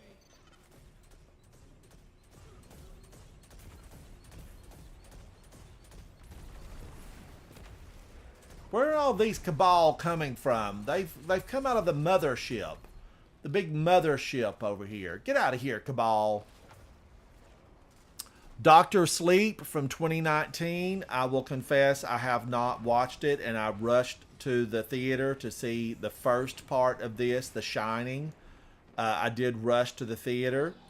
So Doctor Sleep, I don't know. It's at 131. The Omen, the original Omen from 1976 at 130. Too low. It is too low. Little Damien, he was the devil. I mean, he was the devil. And I feel like this needs to be higher. It needs to be higher. Now, Gregory Peck and Lee Remick starred in that, and they were a dynamic duo as the parents of little Damien. So it was good. It was good. I'm going back to Winding Cove. Creepy from 2016. I don't know. This is one of the Japanese or Korean horror movies. I'm not familiar with it. Come to Daddy from 2019 with Elijah Wood. It's at number 128 from the year 2019. Elijah Wood, we know him from the Lord of the Rings trilogy and several other of his works. I'm a fan of his because he did such phenomenal good work in Lord of the Rings. But I have never seen this. I've never seen Come to Daddy. And, what's it about? I don't know. But if you've seen that movie, leave me a comment as to what it's about. I would like to know. I did read the synopsis, and it's vague. As a synopsis should be. It should just really pique your interest. It shouldn't reveal anything that could really spoil the movie. But we've all seen trailers where we saw the best parts of the movie in a 3-minute trailer. There are that kind of movie out there. Come to Daddy, I don't know. Crawl from 2019, I saw it. Mediocre at best. I don't know why this movie's at 127. I want a meeting. I want to talk to the people who made this list. I want to know how they came about it. Is it just, it can't be from ranking because Crawl is 84% on Rotten Tomatoes. And the next movie on our list is The Exorcist from 1973 at 78%. The Exorcist, let's pause for a moment. William Friedkin, who created The Exorcist, directed it. Linda Blair, who starred in it as the child who was possessed. Let me tell you, I'm going to tell you a story about this movie. I'm going to tell you about this. My sister, who was older than me by 8 years, was out on a date, around 8 years, out on a date, and they were going to the drive-in theater, the drive-in. And Guardians chat, if you've never been, that's where you load up, you get in the car, and you would drive to a location where they had a big giant screen outside. You would sit in your car, you would pull in a speaker system back in that period. Now you can tune a radio, but you would pull the speaker, attach it to your window. You would walk to a concession stand in the middle through all the cars and all the people, get your concessions, get back to your car, and wait for the movie to start. It had to be dark. It had to be dark outside. Well, I begged, pleaded, did everything I could to get to go with my sister and her then boyfriend. And I went to see The Exorcist. Now, I got the big popcorn, the big soda, which was probably like $2 back then. At the most, it would have been $2. Ancient times. I could still smell the carcass of a dinosaur just across the way. But my sister and her boyfriend, who later became her husband, said, why don't you sit in the front seat in the driver's side with your popcorn and your drink, your beverage, and watch The Exorcist. And I thought, oh man, I am so lucky. I'm getting the front seat.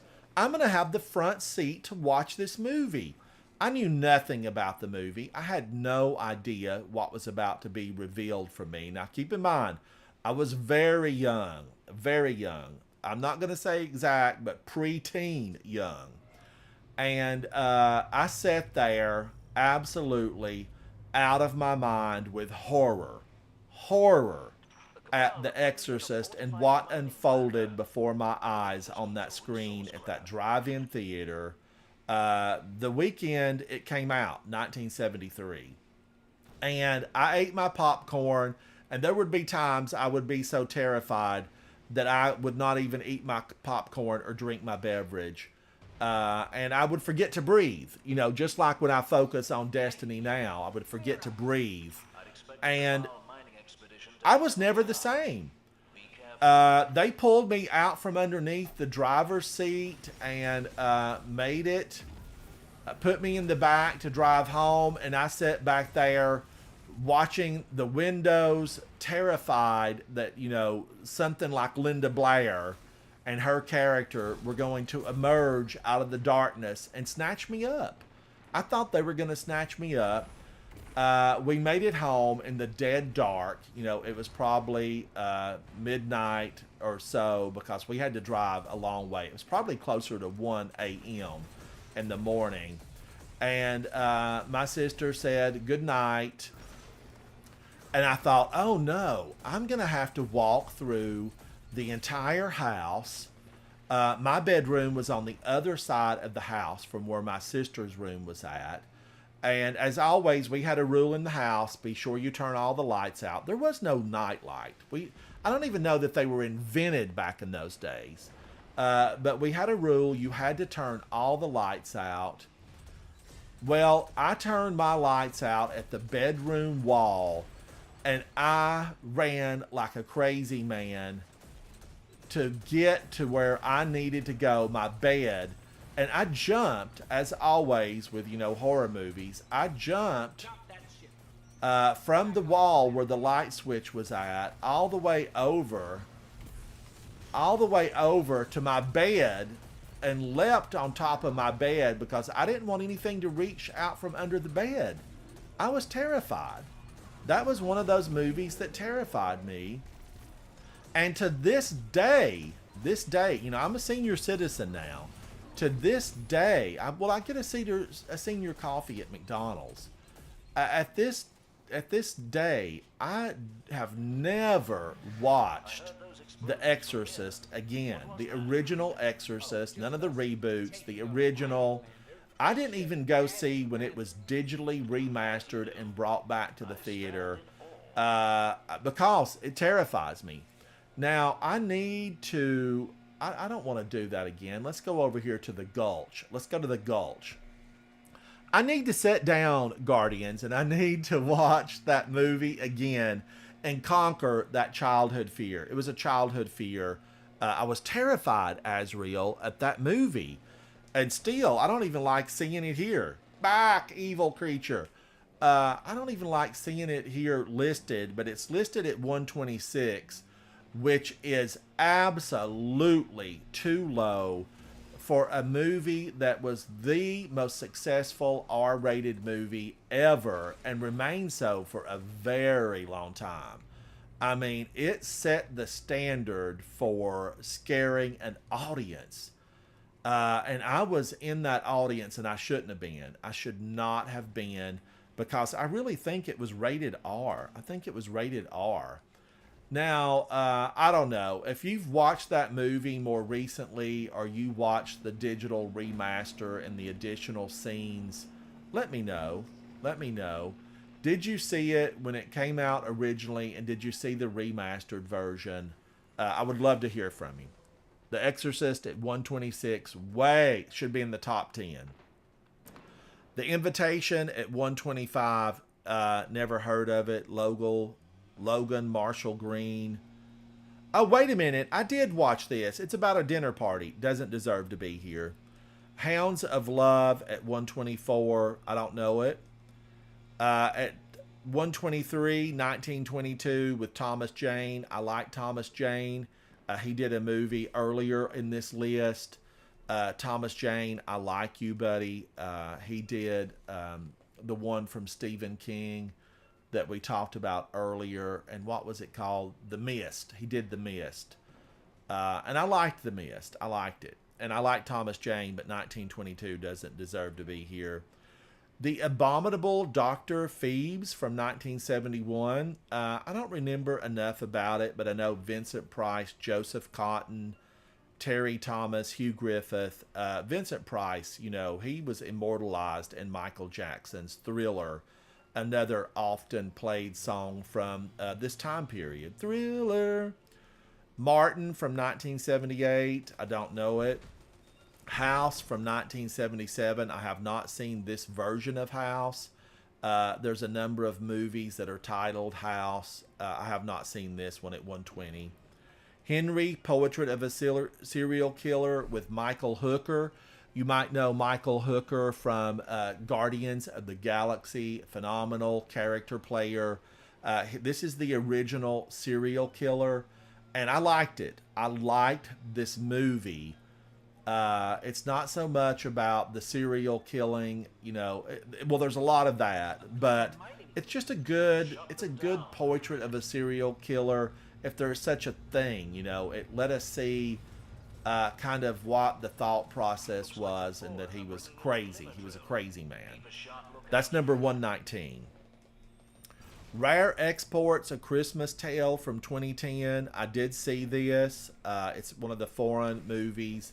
I watched it with subtitles. I'm a fan. I liked it. It doesn't deserve to be 118. Move it down. Candyman from 2021. This is the remake. I did not see the remake of this Candyman. I did see the original Candyman, which I liked. The Orphanage from 2007. It's okay. It doesn't belong at 116. Dead Zone from 1983 at 115. No, it wasn't. I'm not a fan of the Dead Zone. It's just simply mediocre at best. I mean, you could spray glitter all over it and give it a fresh new smell, and it would still be mediocre. You know, it's just not any good. It doesn't deserve to be here. Bone Tomahawk with Kurt Russell, who I'm a huge fan of. Kurt Russell. He did that. Well, the thing I might have said earlier, it's original. The one that Kurt Russell was in, where they were, you know, stranded in the cold, bitter zones. But that thing was actually a remake from a 1950s, like 1954 movie, The Thing. So it definitely, you know, this Bone Tomahawk, I've not seen it. And I feel like I should see it because it's got Kurt Russell, and I'm a fan. He's a Disney king. You know, we have Disney princesses. Well, he's a Disney prince.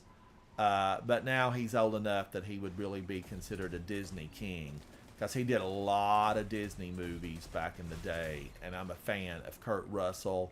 He did Escape from New York, Escape from L.A. He's done a lot. Chinatown, one of those Chinatown movies.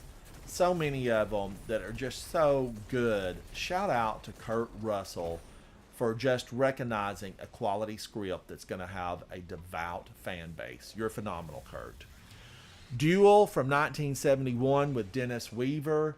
I think Dennis Weaver starred in a series on television called McCloud, but he was a man alone in battle with a truck. And was it a trucker? Was it a possessed truck? And I think this was this a Stephen King? Was this a Stephen King duel? Or was Steven Spielberg directed it? And I don't remember exactly who wrote this, but Dennis Weaver, I'm a fan. He has passed on, but he was great in his day, and I liked him. I liked him a lot. House of Usher, number 112, Vincent Price again. We've seen Vincent on this list before. He just did a lot of horror, and he did it right. Vincent did horror right. He was one of those people that could just channel creepiness. He could channel it. And for that, you know, he made his name in Hollywood, and he has a worldwide fan base. Shout out to the Vincent Price family. Okay, here's one at 111 that I am totally needs to be off the list. It needs to be removed. This found footage genre, trash. All of it's trash. Prove me wrong. Prove me wrong. The Blair Witch Project. There it is. I said it out loud. I don't even want to say it, but I did. I ran to the theater to see the Blair Witch Project. And the Blair Witch Project, I sat there in the theater and I kept thinking, when's the real movie gonna start? When will the real movie start? Is this a high school project? Did somebody sneak into the theater and put their high school project on? When's it gonna start? And I sat there, you know, for a long time, and you know, somebody else in front of me said, like, is this the real movie? And I said, I'm waiting for the real movie to start. And somebody else turned and they said, no, this is it. They found this footage. These people are dead. This is real. And I'm like, oh no, somebody drank the Kool-Aid. Somebody drank the Kool-Aid, because this is one of the worst movies I've ever seen. I never warmed up to it. I even took the time later, like, you know, a year and a half, 2 years later, to watch it again, because friends said, Ransom, you've misjudged this movie. You know, it set the pace for horror movies. And I'm like, this thing is so bad. You know, my friends, what did you have at the bar earlier that makes you think this is a good movie? It's awful. Doesn't belong at 111. It doesn't even belong in the top 200. The Devil's Candy, I don't know it. I don't know it. And I like Sherry Appleby, like, playfully subverts horror tropes while serving up more than enough stylish thrills. I don't know it. Gerald's, and I'm a Sherry Appleby. I like her. Gerald's Game, I have not watched it. I did not watch it. The sequel was worse, says Notams. I mean, gosh, can it get worse than what Blair Witch was? That jerky made it with an old iPhone 3. I don't even think it was up to snuff to what an iPhone would do. All right, I need to move on. I'm going to Winding Cove. 28 Days Later with Cillian Murphy, Danny Boyle. I liked it. I liked it a lot. I liked Cillian. I think that's how you pronounce his name. I liked it. I thought that they did an excellent job. Prevenge from 2016 at 107. I don't know it. Demon at 106 from 2015. I don't know it. I feel like as we get into the 100, 100 and above, I feel like we should all know all these movies. You know, when I'm a horror fan, I don't rush to see it. I will, definitely wait till it comes out on a streaming service now. But back in the day, I went to see a gob of horror. And some of these horror movies, I've never heard of. I've never heard of it. House of Dracula's at 105 from 1958. It's a yes for me. I was a big fan of this, and it has Peter Cushing and Christopher Lee. I don't need to say any more, because those guys, legendary. Absolutely legendary for their work in movies, their work in horror, and I know their families have to look at their body of work and be amazed. And you might know Peter Cushing. He did Star Wars. He was in the original Star Wars, and I think they might have even CGI'd him into some later scenes from more recent Star Wars. I really believe they did. Chad, if you know, let me know. I think they did. Now, that gets me to 104, and this is a movie that I loved. I've rewatched it several times. I just think it's great. Fright Night from 1985. I did go see this at the theater and was just totally enamored with the performances of Chris Sarandon, Williams Ragsdale, Roddy McDowall, who you might know from the original Planet of the Apes, Amanda Burse, you might know from, what is it? Not Modern Family, but the one with Al Bundy. What was the series with Al Bundy? Havoc, are you still in chat? But you might know Amanda Burse from that Al Bundy series, Married with Children. So I loved Fright Night. I've rewatched it. I still like it. I feel like it holds up. It's another one of those movies where it had practical effects. And practical effects, when they're done really high end, they stay fresh. You know, they usually stay fresh a lot longer than CGI, because I can go back just a few years in CGI and I'm like, this is totally CGI. Now, at 103, we move into The Wicker Man. It was okay. I wasn't terrified. Nina Forever at 102. I don't know it. The Texas Chainsaw Massacre, the original one from 1974 at 101. This was a genre setter. This was from Toby Hooper, Marilyn Burns, Gunnar Hansen. This set a trend. Texas Chainsaw Massacre, it should really be higher than 101. And if we see remakes higher than the original, something's wrong. The Conjuring at 100, it was okay. Patrick Wilson and Vera Farmiga, I really liked them, but I wasn't a huge fan of this. Misery from 1990, I had nightmares about Misery. James Caan and Kathy Bates. Yeah, Rob Reiner directed. You might know Rob Reiner. He starred in All in the Family as one of the character players in that. I loved this movie, Misery. Kathy Bates, this made her a star, and she remains a star today. You see her a lot in American Horror Story, and she has a lot of movies. Village of the Damned at number 98 from 1960, the original. Yes, spooky, scary.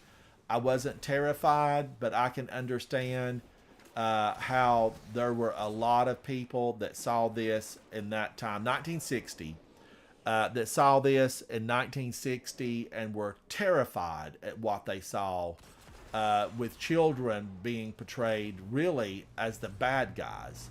So yeah, Village of the Damned at number 98. I'm A-okay with that. I'm happy with the location. Color Out of Space from 2019. Nicolas Cage, Jolie Richardson, Tommy Chong. I don't know anything about this. I know nothing about this. It's at number 97. Let Me In from 2010 with Cody Smith-McPhee. This is a remake from Let the Right One In, which is on this list and is absolutely phenomenal. Let Me In is good. Is it as good as the original? No. Sometimes Hollywood doesn't improve on the original work, and this is a case in point. Halloween from 2018. These are from, I think, is this a Rob Zombie work? It was Rotten. No, wait a minute. This is from 2018. The Jamie Lee Curtis came back and starred in this. And I'm going to say no. This was a big no for me. Jamie Lee, you're the original Scream Queen. Take control of what you do, Jamie. Jamie Lee Curtis, and of course her family, Hollywood royalty. Tawny Curtis, and then her mom was Janet Leigh, who did the original Psycho. Huge fan of Janet Leigh. She did a voiceover in Halloween, which starred Jamie Lee Curtis. She has a voiceover in that. And she also played a part in The Fog, which was another Jamie Lee Curtis vehicle. Halloween, the remake, the re-envisioned Halloween of 2018 at 95, no. Theater of Blood at 94 with Vincent Price, another Vincent Price movie. I'm a yeah. Attack the Block. This starred John Boyega in a star-making turn. I liked Attack the Block. I thought it was enjoyable. I definitely enjoyed it. Was it phenomenal? Nah, but it was good. It was entertainment. It was eat your popcorn, drink your beverage, and have fun for a couple of hours. I mean, it definitely was that.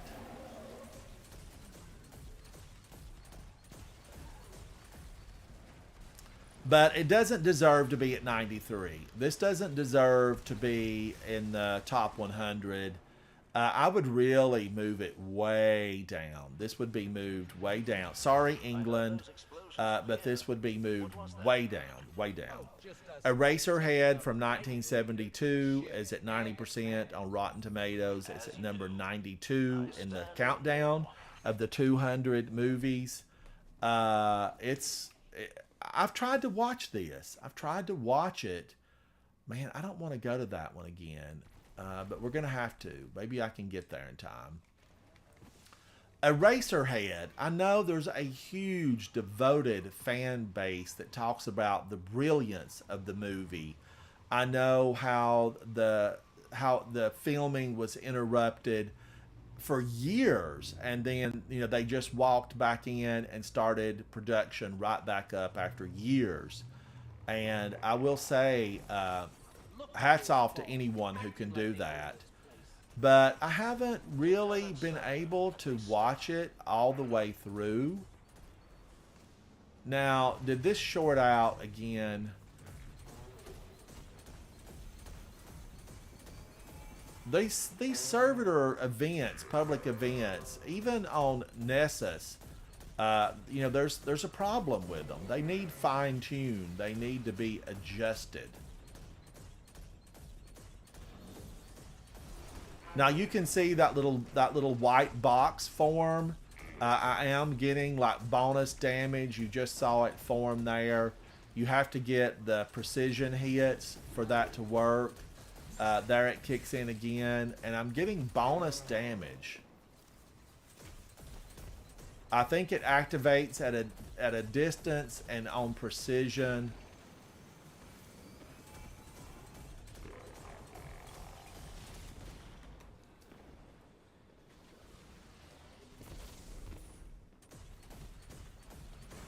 These little bomber bots, they're healthy. They take a few hits to get them down.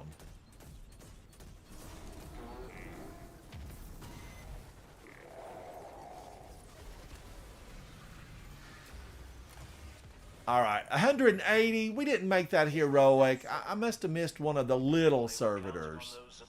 I missed one of the little servitors.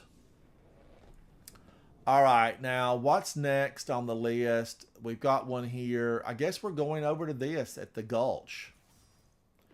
So Eraserhead, hats off to you. Jack Nance, Charlotte Stewart, Alan Joseph, Jeannie Bates.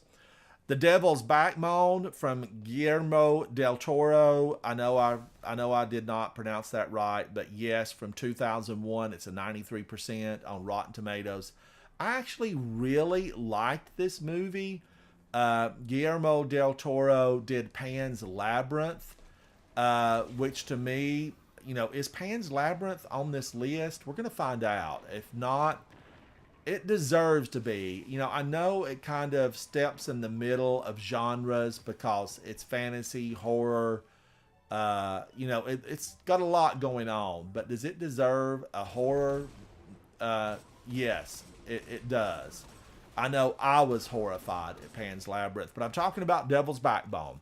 And I liked it. I liked it just fine. It's not a 91, but it's definitely worth watching. I felt for the characters. I liked them. They say creepily atmospheric and haunting. Yes, it was that for sure. 91, The Devil's Backbone. Housebound from 2014. I don't know it. Number 90. We Are Still Here at number 89. I don't know this one either. The Bird with the Crystal Plumage. Now, I actually went in and read about this one because it's from 1970. And I feel like I would have had time to have seen this at some point, because I do really enjoy catching up on a lot of older movies. I will go to YouTube and any of the other streaming services and try to find older movies that fit into sci-fi, fantasy, horror. Those are the three that I really like. It's probably the reason I'm attracted to Destiny, because it's sci-fi, fantasy, role-playing kind of action, drama, gunplay, looter shooter. I mean, I feel like Destiny's got a little bit of all of it. I mean, we're after the headless ones right now in haunted sectors, so there. It's Destiny's a little of everything. I'm coming, Null Moon.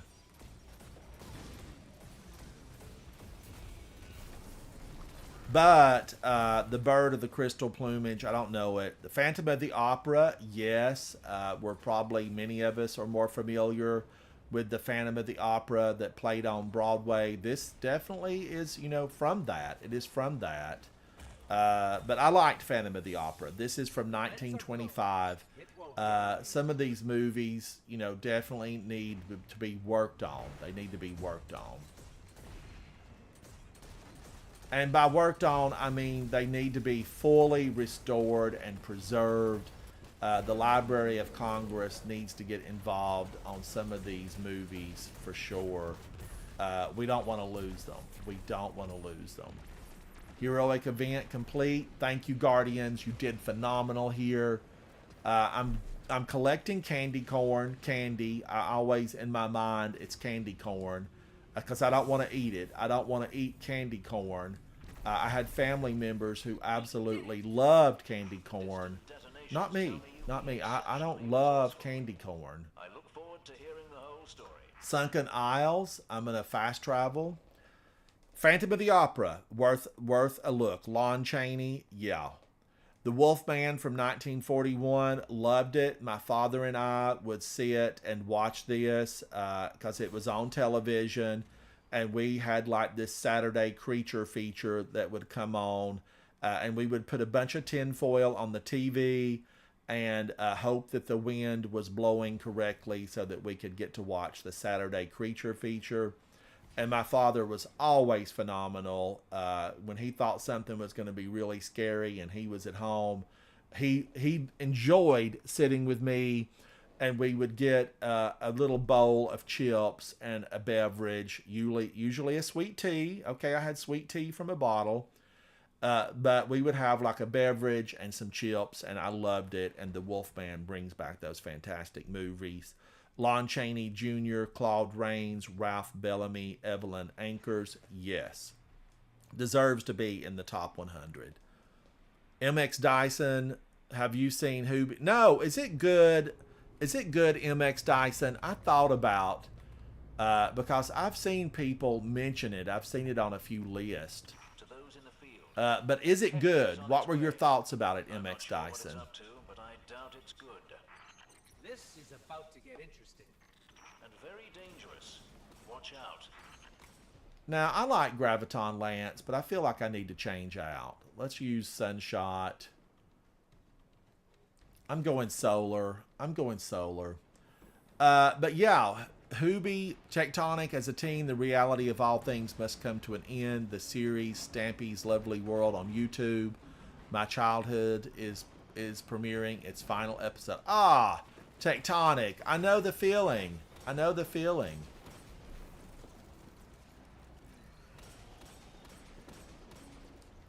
Now, I'm not going to fire. Oh, man, he's dead. Somebody killed him. Now we'll never get heroic. Brought that walker to its Only 180. This is going to extend our stay on the EDZ.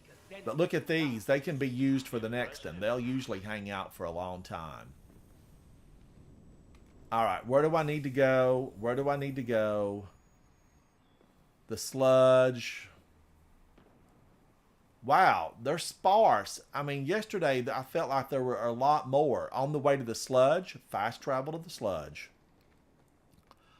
Tectonic says the reality just sank into me. MX Dyson says she watched that with Dady and he thought it was funny. It was good. MX Dyson, what did you think? Now, really, what did you think? Tell us. Share it with us. We want to know. I want to know, do you recommend it? Do you say, Ransom, watch this. Watch it.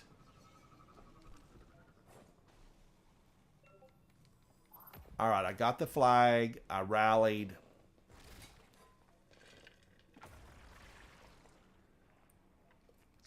Stay hydrated.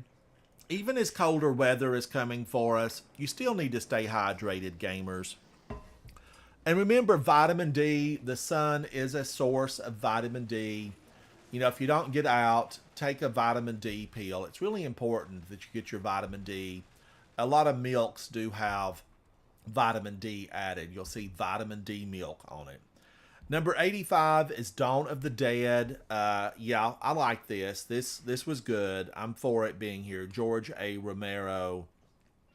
I liked it. And I think even that the company that had this let the copyright fall off. And you can probably watch this on YouTube now just for free. This is the 1978. No, this might not be the original one. This is one of those after the original. Dr. Jekyll and Mr. Hyde, number 84 from 1931. I liked this. I enjoyed it. It definitely deserves to be in the 100. Now, this brings me to a more modern movie, which I really, really liked.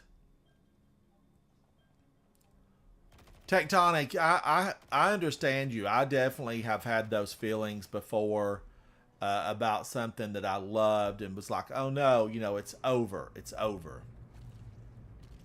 Shaun of the Dead from 2004 from Edgar Wright, Simon Pegg, Kate Ashfield, Lucy Davis, and Nick Frost. Shout out to that entire cast, crew, directors, writers, producers, everybody that was involved with Shaun of the Dead. Loved it when it came out. I still love it. This is kind of like a series of movies that Simon Pegg did. You might know him from the Mission Impossible movies and several others that he did. Loved this movie. Big thumbs up from me. Go see it, rent it, stream it. Yeah, it's good. All right, now I need to get into this. Oh man, this is done? No, wait a minute. This was just the wandering guy. Let's get up here. Let's get up. This is Taken. These Taken bubbles, it's never been any fun to have to make this one heroic. It's just a lot of work. And I think a lot of people don't understand how to make this one heroic. You know, it's a lot. It's a lot. It's not a simple one. You know, you step in and out of those Taken little areas, the bubble, and then when you step out, you have a few seconds to really make damage happen to the main orb. See that big one that's shielded? You step in and out of this one, and then you can do damage for just a few seconds. You can see Blight receding. And then, you know, if you don't have another one of those, you're not going to be able to do damage to this. So when these are destroyed, see, I missed my opportunity. Are we going to get this heroic? Maybe not.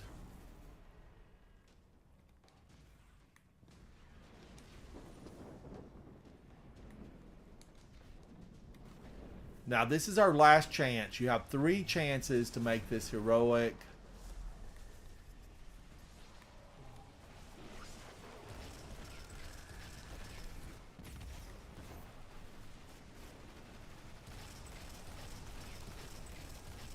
And I'm not going to be able to do enough damage to get this to the heroic point.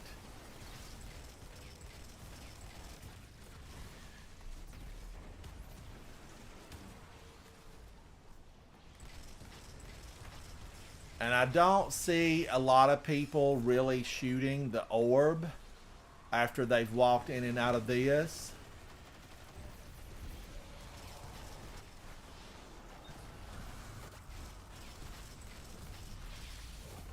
Oh man, that was it. We didn't get it. So I just got the 180. I didn't get the 210. Of course you did. Never had any doubts. Now it's Winding Cove, also known as Walnut Grove. I'm going to make haste to get over there. I need something that I can actually shoot the ship with. What am I going to use here? I'm going to use Storm Chaser. And maybe I can rally the flag before it goes away. Oh man, I'm here too late. I missed the flag. Now I'll never have any ammo. The Cabal are bringing in a fortified mining lander. I believe this means a resource grab.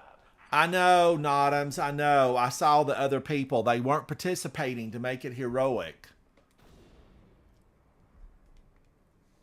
So, the Endless is number 82. I don't know it.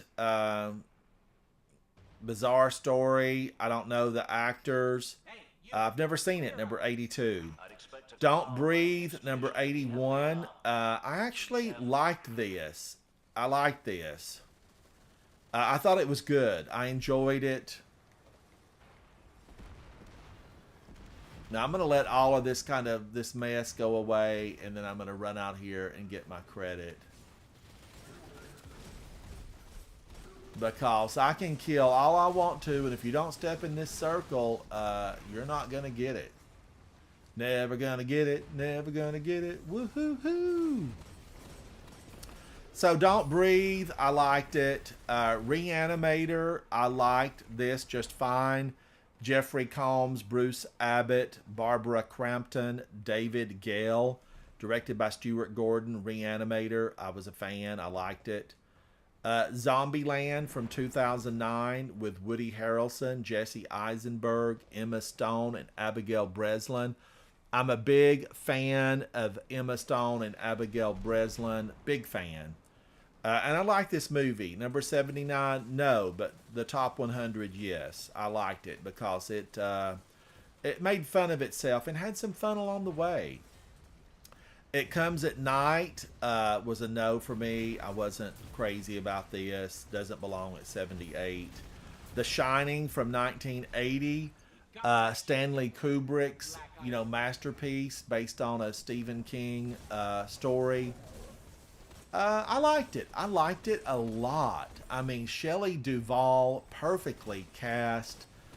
It just had a lot going on, and I was a fan. And the fact that that big hotel, like that place exists in real life, yeah. There was a lot to like here. The music was incredible. The level of character portrayal by the actors, Jack Nicholson, yes, I was a fan. Red Room, yeah. I still like it today. I still like it. Dracula from 1931 with Bela Lugosi, Edward Van Sloan, Dwight Frye, yeah, number 76, definitely deserves to be here. Deep Red, I don't know this movie at all, at number 75. The Fly from 1986, I went to the theater to see this with friends, and I will say that I was nauseated. That's what I'm going to say. I was absolutely nauseated at The Fly.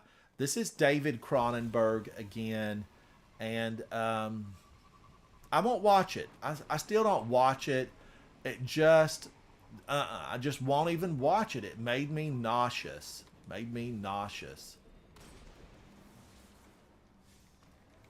So, should I revisit it at some point? No, I don't think so. I don't think I'm ever going to revisit it. And has it aged well? Leave me a comment. The Fly. This is the one with Jeff Goldblum and Gina Davis. I'm a fan of both of them. Jeff Goldblum, definitely from a phenomenal Steven Spielberg movie, Jurassic Park. A lot of people know him from that, and he's had gobs of roles.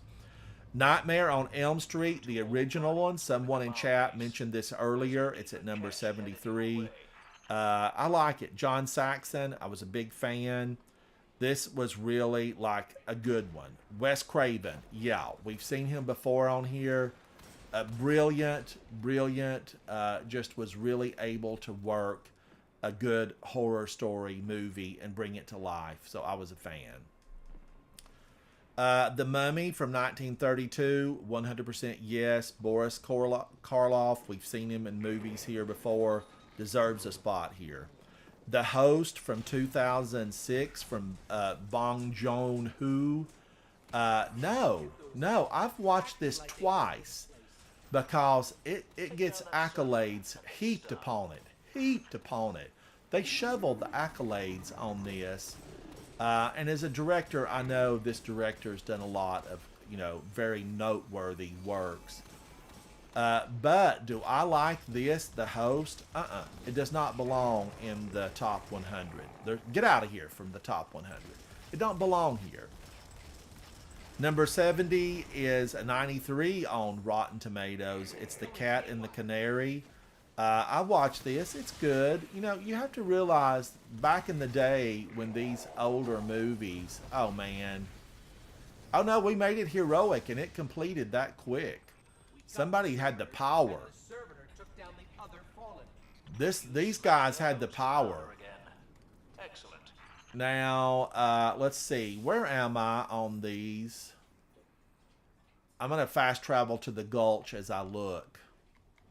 Candy, 24,000. I'm getting there. Chat, I'm working my way toward 30,000 candies. Candy corn. That's what I always say, candy corn. Number 69, Nodams. You mentioned this earlier, and I 100% agree with Nodams. It deserves a spot on this list, but it deserves to be in the top 10.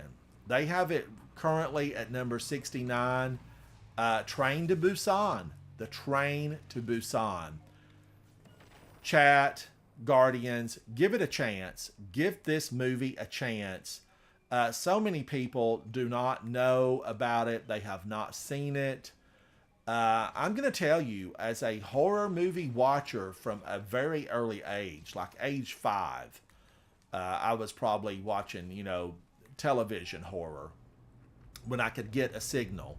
But I loved Train to Busan.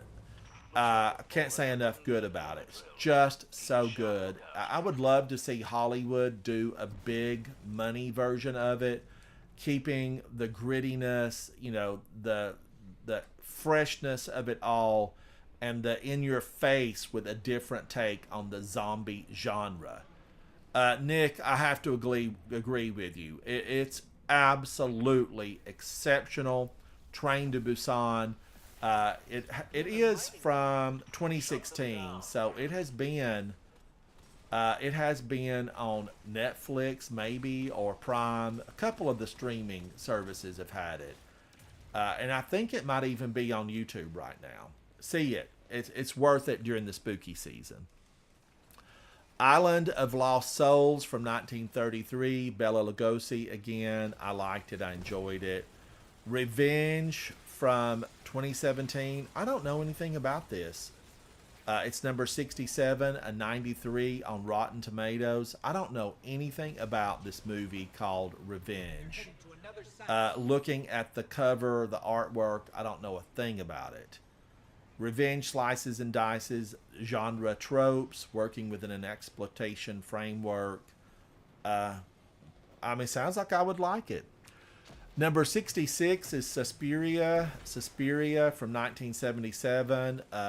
Weird, creepy, unusual. I think it kind of gave me a little bit of motion sickness. Number 65, The Ring. This is the original Japanese version of The Ring. Hideo Nakata and Hideo Nakata. I'm not sure how to pronounce that. Don't come at me. I don't speak Japanese at all. Not fluent in foreign languages at all. Number 64, I Walked with the Zombie from 1943. I actually don't know this one. And here's one that was really a surprise to me. This is from, it's number 63 from 2016. 2016. The Love Witch. The Love Witch. I looked at this and it looked like a Hammer horror film from the 60s based on the cover art. But I did not know it at all. And I was surprised with that. I need to pull it up and watch it. Harpoon at number 62. I don't know this movie. It's got a 97 on Rotten Tomatoes. I feel like I need to see it based on the synopsis. I need to see it. Pretty pile of glimmer. Let me get over here and help my teammates. I'm blabbing. I'm a talker. I'm a chatter. I love to do that. Get in here and chat. So, number 61, Invasion of the Body Snatchers from 1978 with Donald Sutherland, Brooke Adams, Leonard Nimoy, and Veronica Cartwright. You might know Veronica Cartwright. I think she's the sister from Lost in Space, the original TV series. Danger Will Robinson. Danger Will Robinson. I liked it. In fact, this was one that was kind of unsettling to me. I did see this on TV, and it was unsettling. It was unsettling. The Innocents from 1961 with Deborah Kerr, 95 on Rotten Tomatoes. I don't know it. The Loved Ones from 2009. I don't know it. I feel like I need to know it. It's got a 98% on Rotten Tomatoes. Why don't I know it? I'm going to have to find out. Number 59. Evil Dead 2 from 1987. I went to the movie theater and saw this, and I saw Evil Dead, the original one, with a bunch of friends, and we had an absolute hoot, screaming and hollering and just having a good time. I shout out to Evil Dead and Sam Raimi. I am a Sam Raimi fan. I like Sam Raimi. I'm going over to the Devram K and going to go down to the Servitor mission. Raw from 2016 is number 57. I've seen this. I have not watched it. I know what it's about. I don't think I would like it, but it's, people love it. It's number 55. No, wait a minute, number 57. Evil Dead, I said 56. Yep, love it. This is the original Evil Dead, Sam Raimi, Bruce Campbell, who has, who's a star from doing the Evil Deads, even the television series. I'm really a fan of Bruce Campbell and Sam Raimi. Sam Raimi did 3 of the Spider-Man movies. I was a huge fan of the Spider-Man movies. Big fan with Tobey Maguire. Most of the Spider-Man movies I like, though. I was never really disappointed in any of them that I can remember. I don't remember coming out of a theater and being like, oh, this was awful. I even liked Spider-Man 3 from Sam Raimi. I liked Tobey Maguire doing the little dance. I liked it when he was, all crazy acting. I just thought it was fun. It was comical. Number 55. Well, the Evil Dead is who I'm talking about. Sam Raimi did the 3 Spider-Mans, that were hugely successful with Tobey Maguire. But he did Evil Dead 1 and 2. And then he did another one of the Evil Deads later. La Llorona is number 55. I don't know it. I read about it. Don't know it. Never seen it. Nosferatu from 1979 was Klaus Kinski and Isabel Adjani. I read about this. I never saw it. I think they were really... it was an homage to the original Nosferatu, I do believe. The vampire, that was Max Schreck. I think he started it. We're going to find out. It's later on the list. Number 53 is Creep 2. I thought the first Creep was excellent. I did not watch the second Creep. The Green Room from 2015, Anton Yelchin, Imogen Poots. I was a huge fan of Anton Yelchin. I did start to watch this and I fell asleep. The Green Room, it has a 90% on Rotten Tomatoes at number 52. Carrie from 1976. This was one of the biggest scares I've ever had at a movie. Came from Carrie. I mean, it absolutely scared me where I jumped up in my seat. and shouted out loud. That's how scared I was. That's how scared. And I wasn't alone, because a huge portion of the movie theater, people jumped up. They screamed. This was the 1976 Carrie with Sissy Spacek, Piper Laurie, William Catt, Amy Irving, directed by Brian De Palma. And he was another phenomenal director. Carrie from Stephen King. See it. You know, Stephen King, his wife found Carrie. No, wait a minute. Was it Carrie, or was it his one about the vampires? I think it was Carrie. She found it. His wife found it in the garbage, and she sent it to a publisher. And of course, the rest is history. Stephen King is a worldwide, well-known author of a lot of horror novels and short stories. Midsummer from 2019 is at number 50. I never saw it. I read about it. I probably should watch it at some point. The original Fly from 1958 is at number 49, 95%. I have watched the original Fly. Vincent Price did another phenomenal job. Did he appear on this list more than any other actor? That would be interesting to see. Is Vincent Price on this Look at those balls. more than any other actor? Maybe he is. And they stop. It would be interesting. Chat, if anyone knows, send me a note.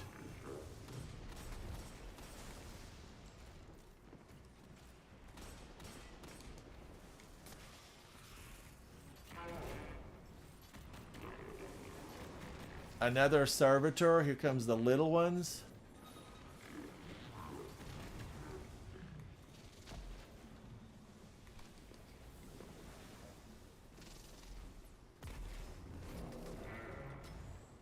Did we get all the little ones?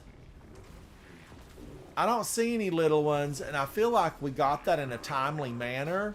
Bungie, come on. We're crazy about you, but this should have gone heroic. Oh, here they are.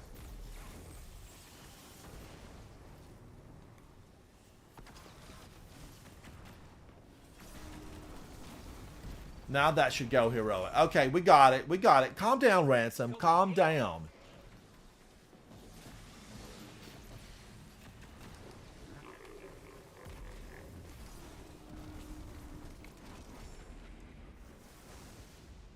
Wow. Oh, look at the EDZ.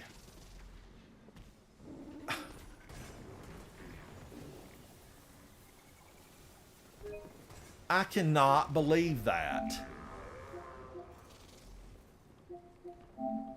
Such a good view, only to have me fall on the ship.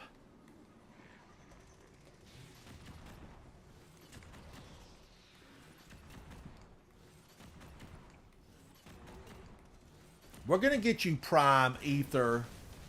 You know, we had one of these, Sepix Prime, who was enhanced with Siva.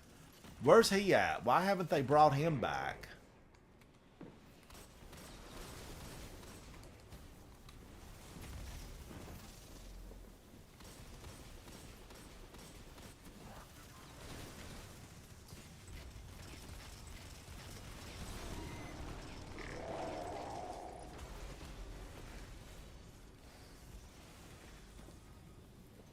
All right, my 210. I got them. I got them.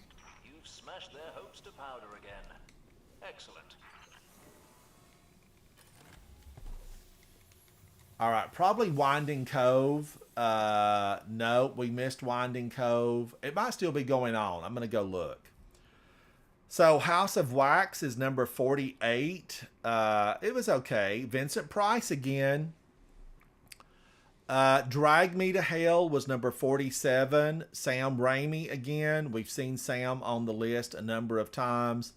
Alison Lohman, Justin Long. I really liked them. I wanted to love this movie. I did not. I did not love this movie, and I really wanted to because, as I said earlier, I'm a Sam Raimi fan.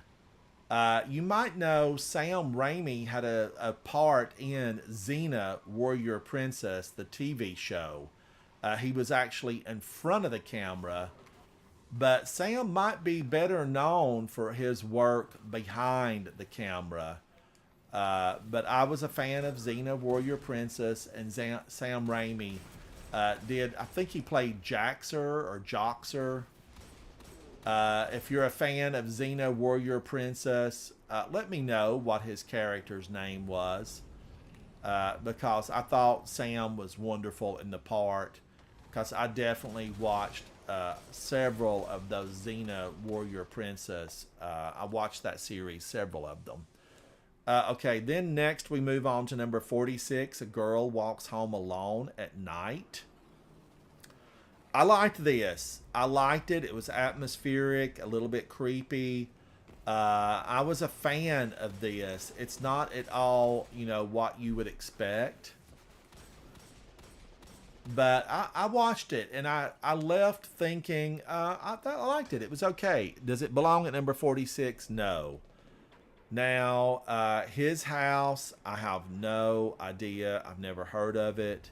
It's at number 45, 100% on Rotten Tomatoes. Featuring genuine scares through every corridor, a terrifying look at specters. Maybe I need to watch this. A 100% at number 45? Oh, Dan Gaming, buddy, yes. That was on the list earlier, and I said it was criminally underrated. Loved Trick or Treat. Loved it, loved it, loved it. I just feel like it needs to be so much higher on this list. Now, you're talking about the one with Anna Paquin, right, Dan Gaming? The one with Anna Paquin, who was from True Blood, Sookie. Yeah, it's good. It's really, really good. Take a look at that one, Trick or Treat. Okay, at number 44, Ready or Not. I don't know it. Wait a minute. Is this where she was marrying into the family, and then if she spun the wheel or chose the wrong dice, she was hunted and the family went hunting for her? If that's this one, I liked it. Ready or Not. That could be it. Smart, subversive, darkly funny. Samara Weaving, Adam Brody. Yeah, this could be it. In which case, yeah, thumbs up, but not top 50. Tigers Are Not Afraid. I don't know it. I have no idea. 97 on Rotten Tomatoes. But I don't know anything about it.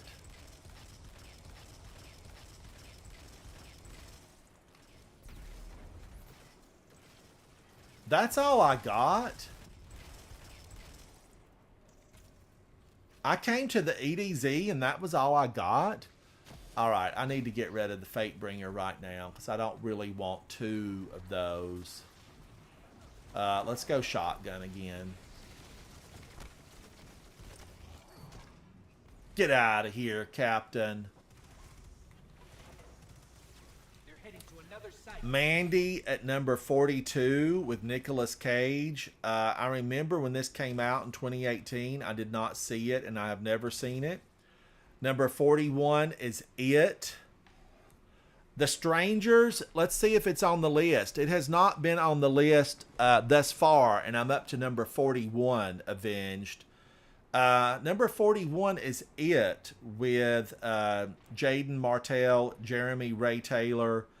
Now, I liked this. I liked the original It from 20... Well, not the original. Remember, this was a remake. This is another Stephen King. He's got several here on the 200 list. But this was the 2017 version that I really, really liked. Oh, I better get over here. Get to work, Ransom. Earn your pay. We'll take your room at the tower. Now, so yeah, It, I was a fan. It Part 2, no way. And I know that they are making Part 3. So let's keep fingers crossed that It Part 3 is actually going to be a big improvement over a 2. But I liked 1. Don't Look Now from 1973. I was a fan of some of the movies from this period. You know, I've talked about some of the movies from the 70s. They had a very specific look and feel. But I don't know this one. Don't Look Now. Julie Christie and Donald Sutherland.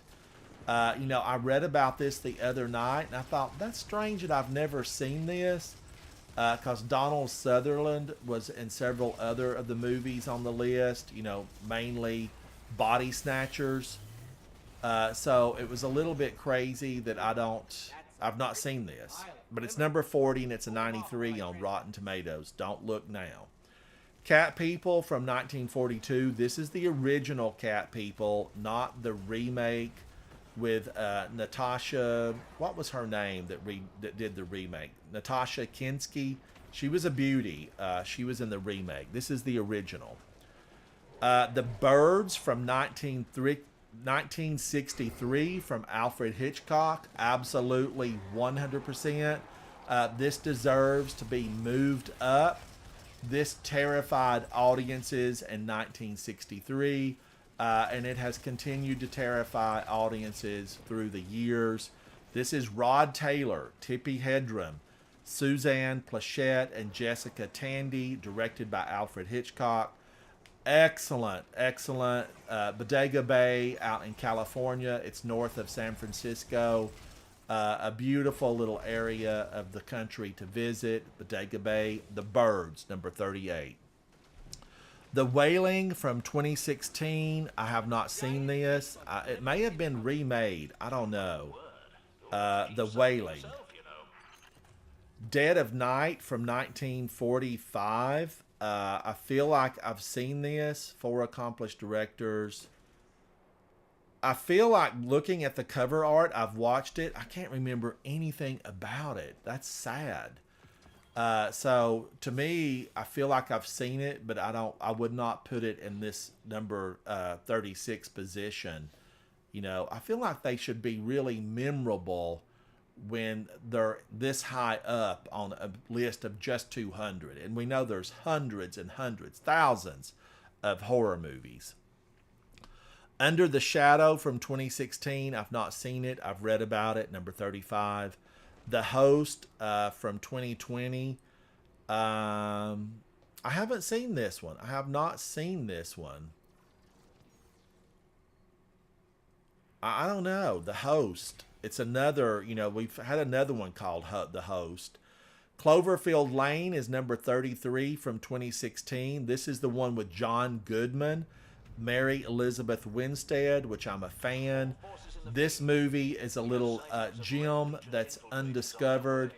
I think people didn't see it because of its connection with Cloverfield, because the original Cloverfield that was released in the movie theater, it was just okay for me. I actually, you know, left it about 30 minutes early. I couldn't get through it. I couldn't do it.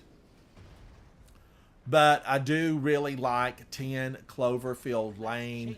A big shout out to John Goodman, who I'm a fan of John Goodman. We've seen him in tons of works. Mary Elizabeth Winstead, yes, I'm a fan. You might know her from some of the final, or from one of the Final Destinations, where she absolutely rocked a performance there. Number 32 is Peeping Tom from 1960. I don't know this, and I probably should. It's number 32, 1960. It's 95%. It has everything that makes me think I should have seen it, but I haven't. Now, here's a shocker and a surprise, and chat, you know, let me know if you've seen this. I feel like this is a big no. This is a big no. It's number 31 on this list.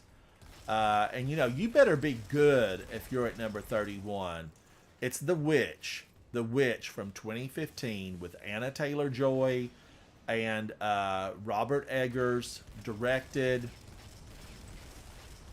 I expected amazing. I expected to be jumping out of my chair after reading the reviews of this movie and hearing what people had to say, it was awful, awful. How Guardians did it get this high on the list? You know, where where are these people? Who are these people that are ranking this stuff? I want to know. I want to see them. I want to chat with them. I want to know what the process was when they ranked these movies. The Witch, it was not groundbreaking. It was not scary where I forgot to breathe.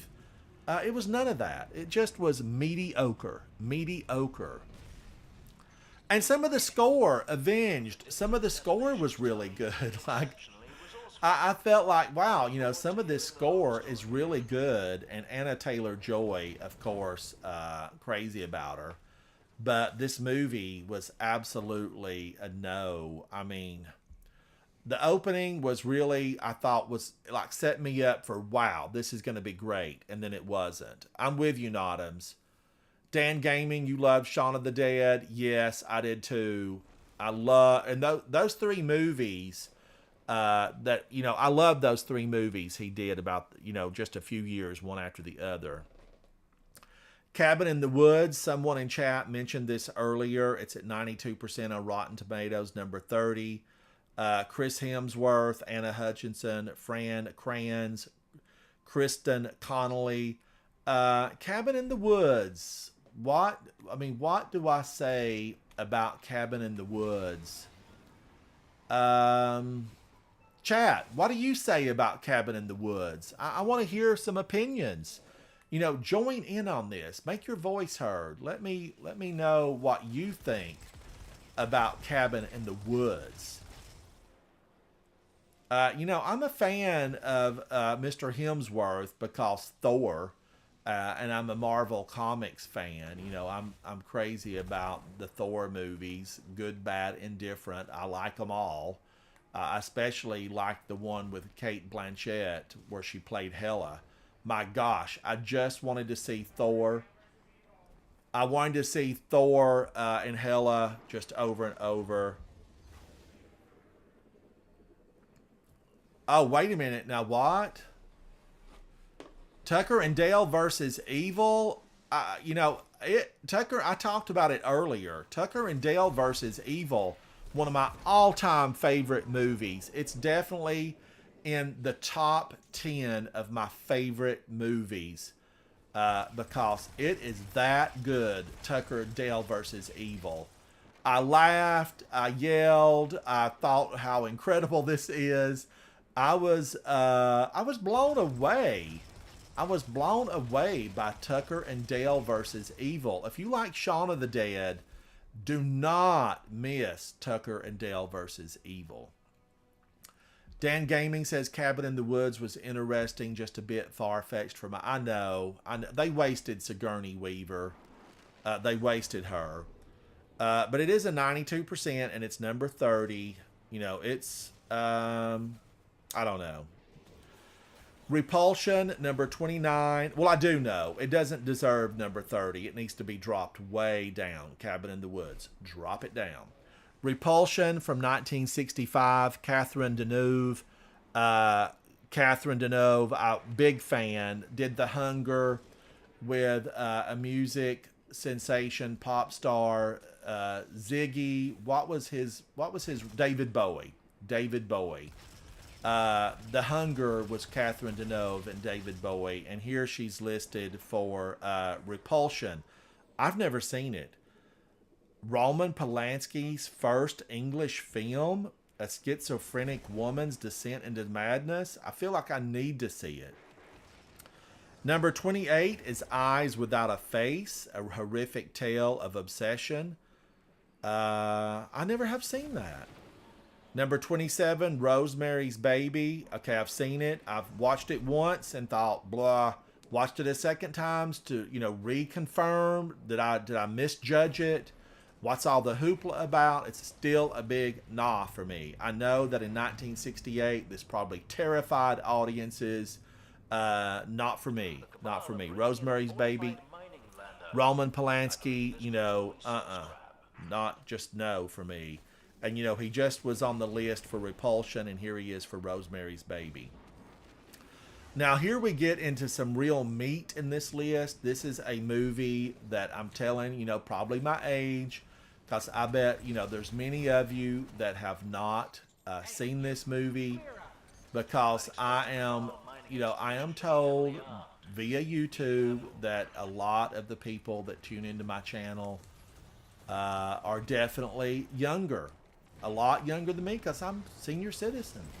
But this is it. Halloween, 1978. I have watched this dozens of times.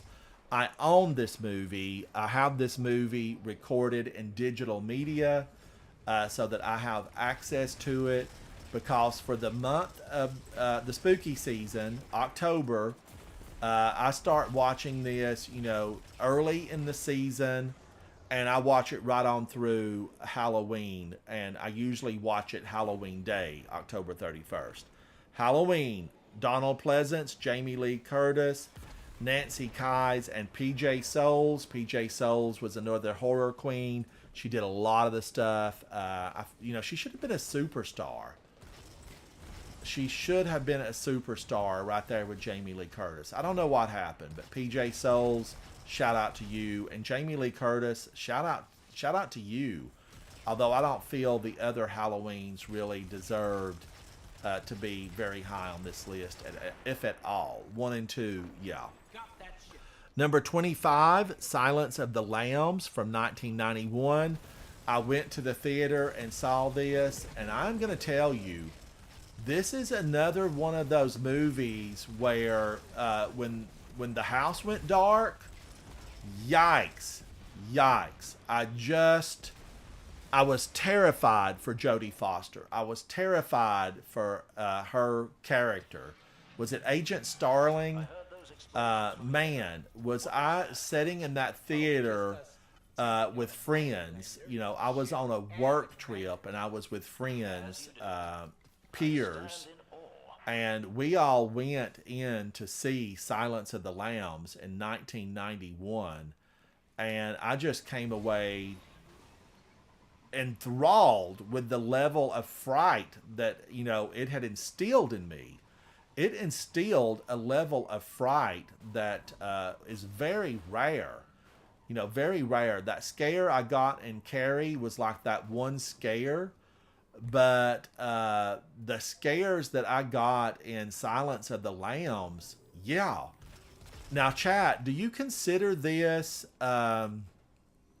Silence of the Lambs? I mean, some people consider it not really horror, but a thriller murder mystery. I don't know.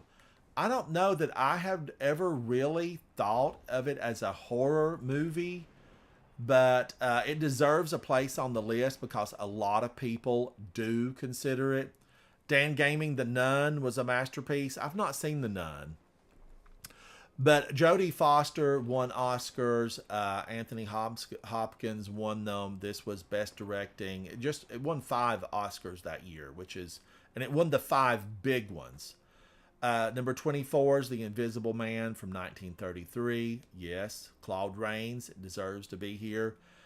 And here's another one. This is another biggie for me that I still rewatch today. I still own this, Dan Gaming, Avenged, chat. I still own this movie. I still consider it to be very relevant. It set the pace for movies. It is Aliens. Aliens with an S. This is where they went back to the planet for vengeance. And as a guardian in Destiny, we just witnessed the whole Eris Morn story arc where, it's vengeance. I'm not here to make nice. I'm not here to say, hey, can we be friends? I'm here to kick you all around the room and show you what I can do. And that's what Aliens was. Sigourney Weaver played Ripley. She went back to the planet not wanting to. And she found a little girl that needed rescued called Newt. And man, oh man, did it just rock and roll from that point forward.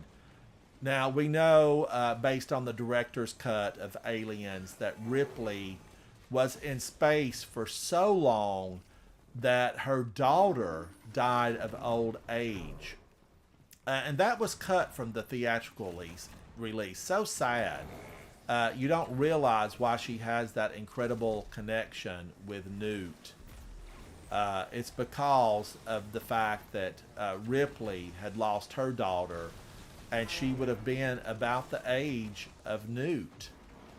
Such a poignant tale mixed with horror, action.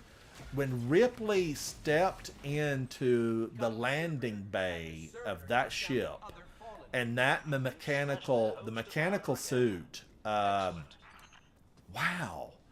I mean, I went back to the theater a few days later to watch it again, and Ripley uttered that famous line. That Dan, you're welcome to, buddy. I'm on public. I'm on public. Ripley absolutely tore them up. Mama Alien, come on. I got something for you. And I don't cuss on my channel, so I can't talk about the line that she did. But man, oh man, it has stayed with me. I still refer to that line. And in my mind, I think of the bravery of Ripley and the performance that Sigourney Weaver brought to that role. It was astounding. It's still astounding today. I'm going to Sunken Isles. Sigourney Weaver, yes, love you. Now, more recently, you might know her from the Blue People, the Avatar movies. But Sigourney, yeah, big fan and will be. I will always be a fan of you, Sigourney, for Aliens. And Alien, no one will hear you scream. In space, no one will hear you scream. Loved it. Night of the Living Dead, this is really what set the genre on fire and turned it in from just a film here and there where it was hinted to about zombies to, this is the real deal. George A. Romero's Night of the Living Dead. This is at number 22. It's 95% on Rotten Tomatoes. It deserves to be here. It deserves really to be in the top 10. You will hear me often quote, if we were hanging out in real life, they're coming to get you, Barbara. That's from this movie. That is from this movie. They're coming to get you, Barbara. And that's what the brother actually said to his sister when they were in the cemetery. And those words, they came true very quickly. And that's the opening scenes of Night of the Living Dead. 100%, it belongs in the top 10. Number 21, Freaks from 1932. Oh, Dan, let me open up. Let's see. Ransom_Rider, number 7755. Number 7755, Ransom_Rider. And I think you can do this and then do the exclamation, and it may pop up that way. But yeah, I loved Night of the Living Dead. George A. Romero, we've seen him before in the list. Freaks from 1932. I have never seen this. I have never seen it. Watch out. Wallace Ford, Olga Baklanova. I don't know it. 95% on Rotten Tomatoes. Number 20 is a huge disappointment that needs to be removed from the top 31, because it is 31 days of spooky season. And we celebrate the 31 days with 31 days of horror. If you're into horror, you might not be. In which case we have the celebration here in Destiny, Festival of the Lost.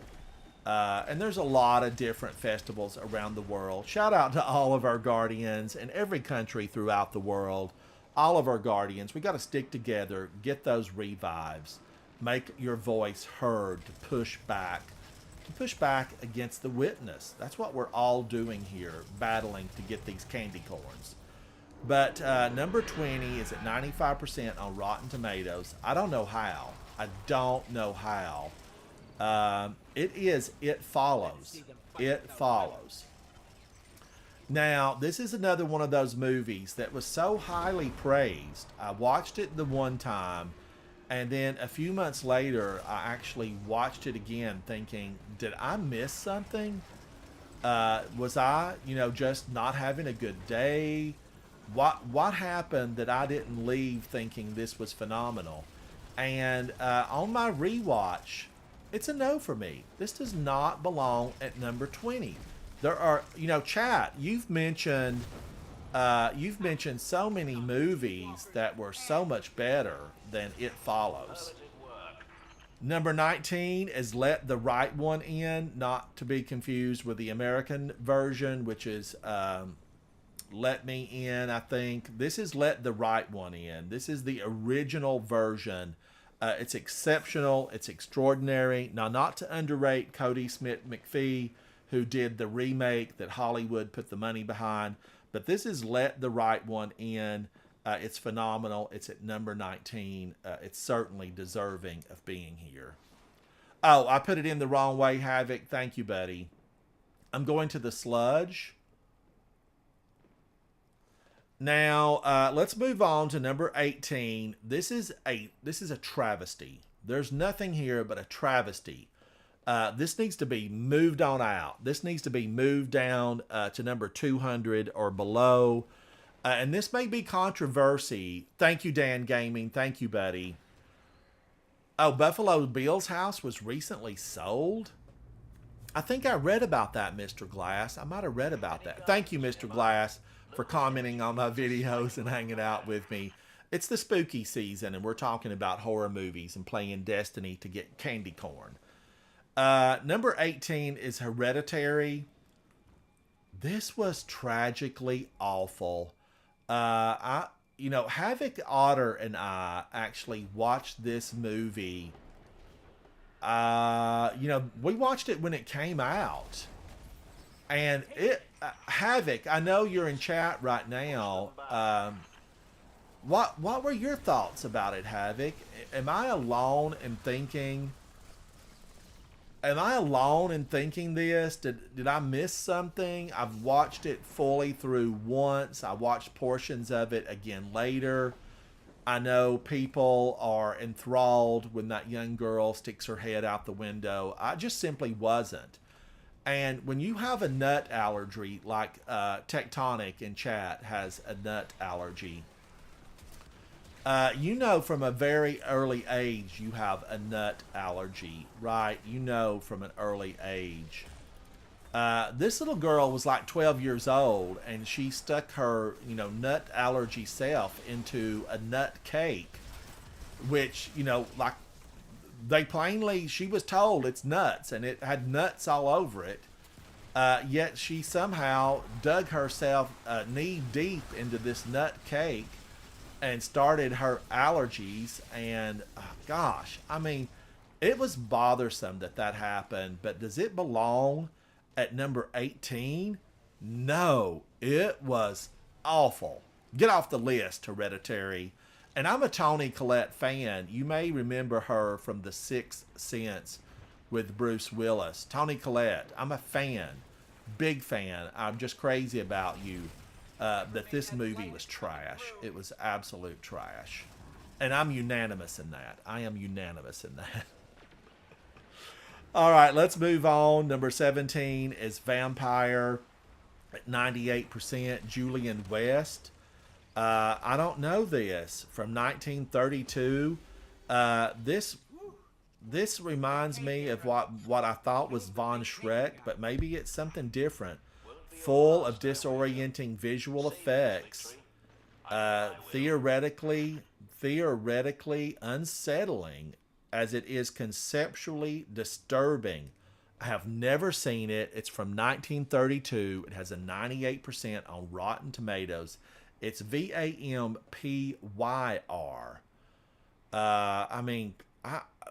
Chat, has anybody seen it to be at number 17? I feel like I definitely should have seen it.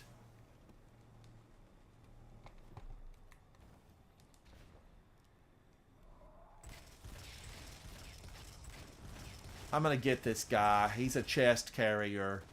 But I don't like him. I seek revenge on these captains wherever I can find it. Because they used to give me a real bad way back in D1. So yeah, you're gone, and I'm glad you're gone.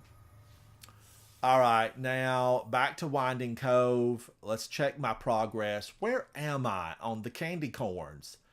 25,799. I'm still working. Tectonic, I just mentioned you because I know you have a nut allergy, and the girl in Hereditary, why? You know that she knew she wasn't supposed to eat nuts. That's just the one part that was so bothersome about that movie. You know, she knew she wasn't supposed to eat nuts. I don't know. I didn't like that. And that whole car scene where she was struggling to breathe, it didn't need to be there because she shouldn't have ate the nuts. All right, I'm going to wait for this event to get started. But yeah, I can't say enough bad about Hereditary. Now, at number 16, this is at 98%. It's from 1956. This is the 1956 version of Invasion of the Body Snatchers. This really, I do believe, is the original version. Mr. Glass, I need two oversouls from Crota. So I need to like get in there and do a full version and hope I get my oversouls. I don't know if there's one planned. I haven't, my team hasn't notified me. My people, where are my people? So number 15, and I wanted to see this, and for some reason I never made it to the theater to see this because I'm a fan of the stars. This is Robert Pattinson and William Dafoe. It's The Lighthouse. It has a 90% rating. It is number 15. It's from Robert Eggers. I needed to probably see this, and I feel like I will catch it because Robert Pattinson has done a lot of really phenomenal work. Many of you have seen him as Batman, and I know that movie, Batman, got accolades, the recent one. Number 14 is Frankenstein from 1931. It deserves to be here. Boris Karloff again. He's on this list multiple times. Number 13 is The Babadook. This is a no for me. How did this get to be number 13? This was a movie that I went to fully expecting to be terrified. Tectonic, how are you, buddy? It's good to see you. I went into this movie fully expecting to be terrified, to forget to breathe, to wish that I was not looking at the screen as it was unveiling itself step by step. But no, it just simply was none of that. I just was like, what happened? Did the kid have a toothache? The mom had a toothache? Somebody had a toothache, and just... I don't know. Babadook, no. Get off this list, especially at number 13. Oh, Dan Gaming, real Dan Gaming. I don't know. I might not be able to add you. I haven't cleaned up my list. Let me see if I can add you.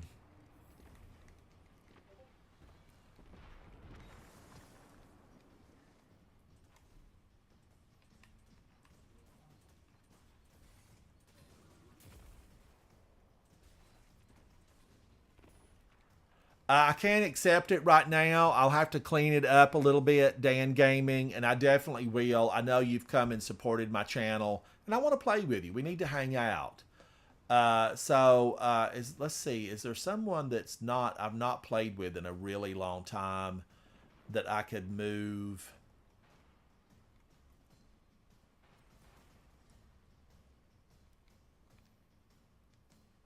And then I can get Dan Gaming in here. Now, why didn't I? It still won't let me accept it. That's rotten. Come on, game. Let me look at that again.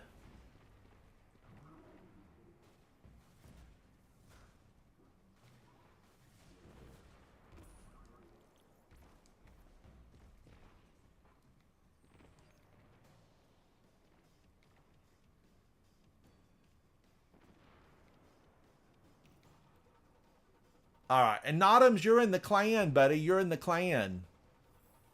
Notams actually was playing with me here in the game. All right, did I get over in this? Yeah, because we have to stay here to get the countdown because the ship will launch from the sky at the point 32. And we need the ship to come to us so that we can crack it out of here and get this leveled up to hero. So I'm at 19, and the ship will fall right up there at about 32 on the overriding lander. Now, at number 12, this is a movie that I did go to the theater and see. I went to the theater and saw this. My sister took me again. And this made me... Okay, you know, here's a little bit about my life. I grew up in a very, very mountainous area. You've heard me say born in the backwoods, raised in a cave. Well, you know, I was in a mountainous area. Rare that we got a TV signal, although we had, you know, one of those big floor model TVs. Rare that we got radio. The wind had to be blowing in the right direction. Fact. It's just a fact. But my sister would take me to the theater, and I remember going to see this. And I grew up, you know, in a lake community. The lakes were absolutely beautiful, mountainous, just, I can't emphasize how beautiful it was where I grew up. A paradise, just an absolute paradise. And my sister took me to see this movie, Jaws. Jaws. In 1975, it's ranked at number 12. My sister took me to see it. And chat, I never wanted to get back in the lake again. I didn't even want to get into the lake. I didn't want to step in the lake. I didn't want the water on my toe. You know, I was even thinking, can a shark make it through the shower head? Am I in trouble? Get away from me, sharks. That movie put the fear of water into me that still today, if I go swimming in an ocean or a large body of water where I can't see, you know, a lot of the shore, I just really am like, oh no, you know, this is... Where's it at? Is it over here? Did we miss it? I won't hardly go swimming without thinking, dun dun dun dun dun dun dun dun dun. There's not one over here. We must have missed it. Okay, where is it? It's up at Sunken Isles. Sunken Isles. But yeah, Jaws deserves to be here. But is it horror? Most of the action of the shark, you don't see what it's doing. You don't. Real Dan Gaming, thank you for joining, buddy. We are live, Real Dan Gaming. Chat is live. I think that I'm in a Discord chat. But it is, as always with my chats, they're no cursing, no any type of anything like that. I like to keep it clean. But yeah, Jaws terrified me. Still with me today. I'm sure I have some type of, you know, phenomenal... what is it that Jaws movie stays in me and keeps me terrified? Well, that, and I see that people, you know, occasionally get attacked by sharks. We have Shark Month. We have Shark Week. So yeah, I guess it's real. That's why I have that fear.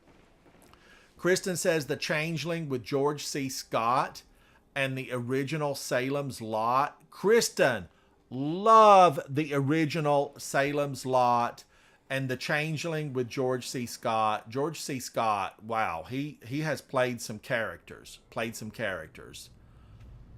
Kristen, I hear you. I'm a senior citizen. I get senior coffee at McDonald's.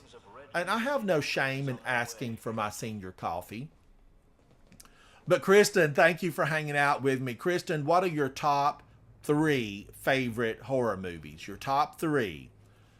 Is it The Changeling and Salem's Lot or those 2? But give me your top 3. So Jaws is number 12. Bride of Frankenstein is number 11 at 98%. This is the IMDB list. I like IMDB, but some of this horror movie nonsense, like how did these get up this high on the list? No sense was made when I look at this. Like, what was the criteria to make this list? So Bride of Frankenstein deserves to be here, number 11. Boris Karloff, again, Vincent Price and Boris Karloff. Man, they made their mark on horror movies, and I'm a fan of both. Now we're getting into the real deal. This is the top 10. Pet Cemetery gave me nightmares. Those, yeah, that speeding truck. I knew the kid was coming for no good. I knew it. I went and saw the original Pet Cemetery, another Stephen King. I went and saw the original one at the movie theater and just was in dread knowing that kid was not going to do well. He wasn't going to fare well in that movie.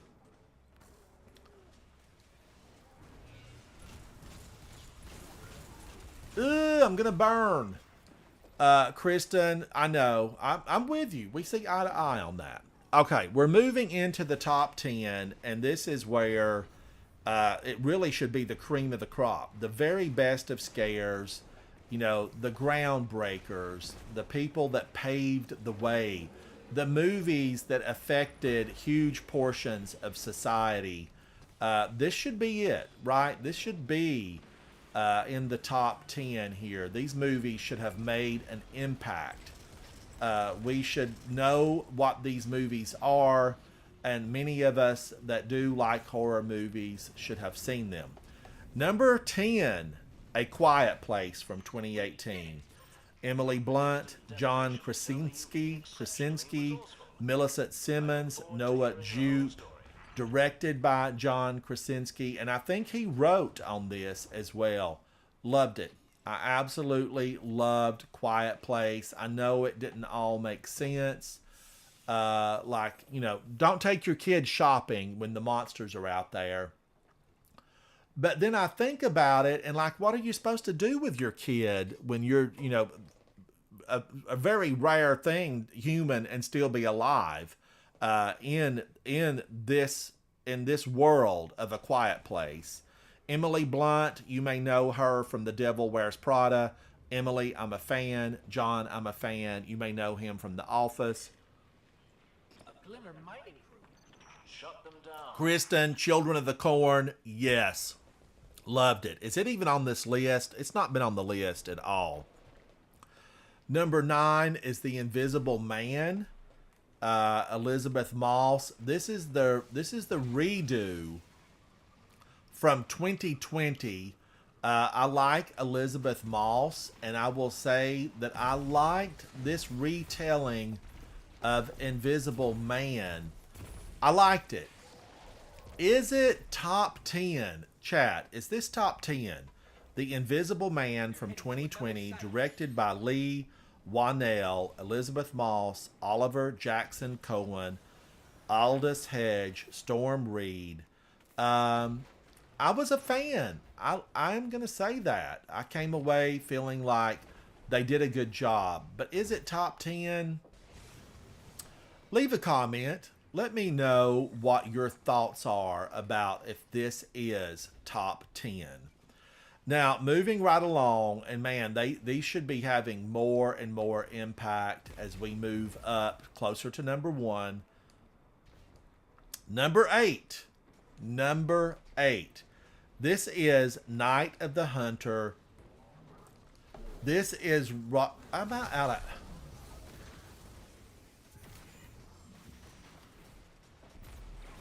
Let me clear out this mess. Can't they see I'm in the middle of... These horror movies are important, Cabal. Get out of here.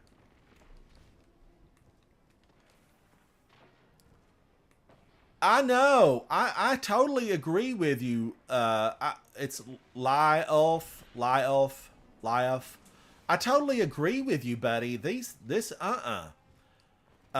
So number 8 was Night of the Hunter with Robert Mitchum, Shelley Winters, Lillian Gish, and Evelyn Varden.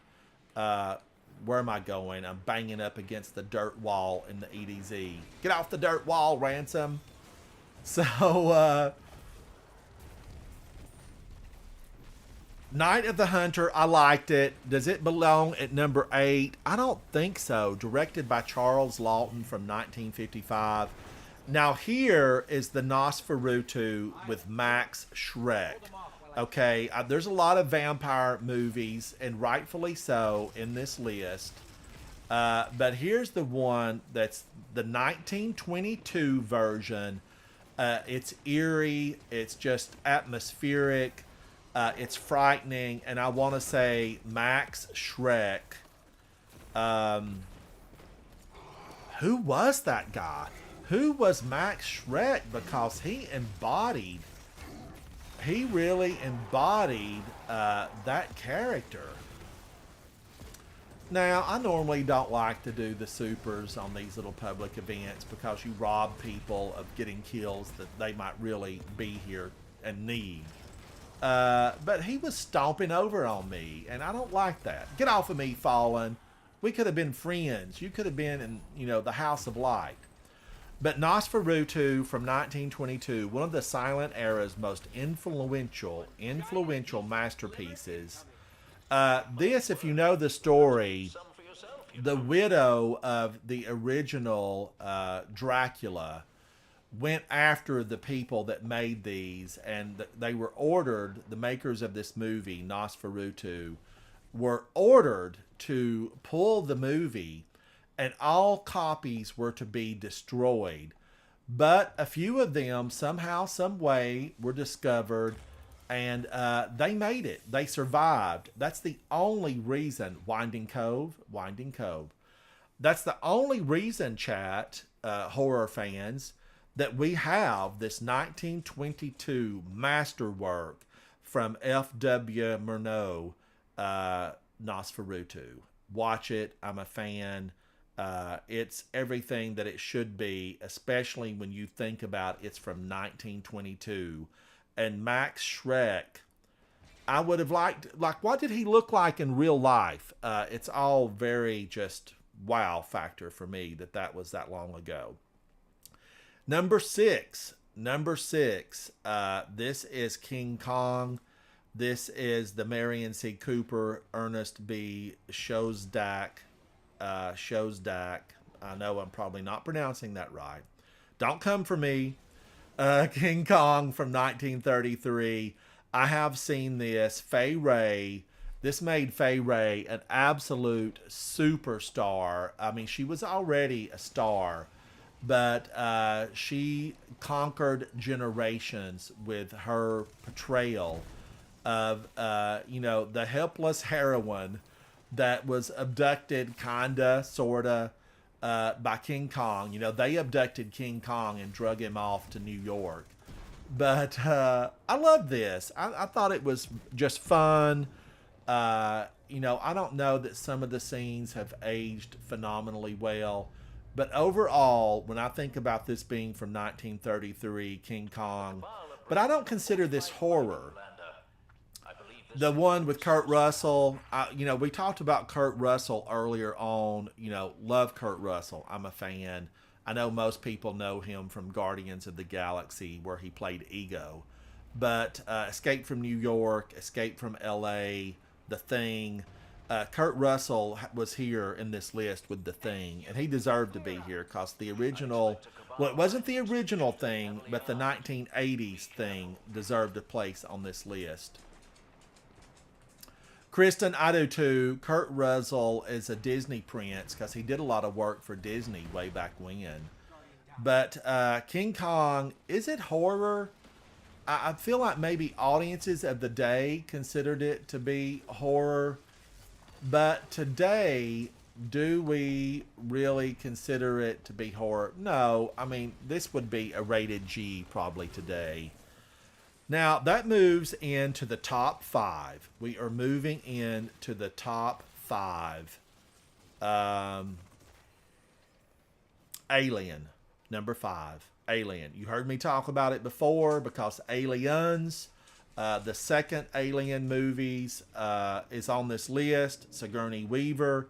This Alien from 1979 was Tom Skerritt, who I'm a big fan, Sigourney Weaver, John Hurt, Veronica Cartwright, who we talked about earlier.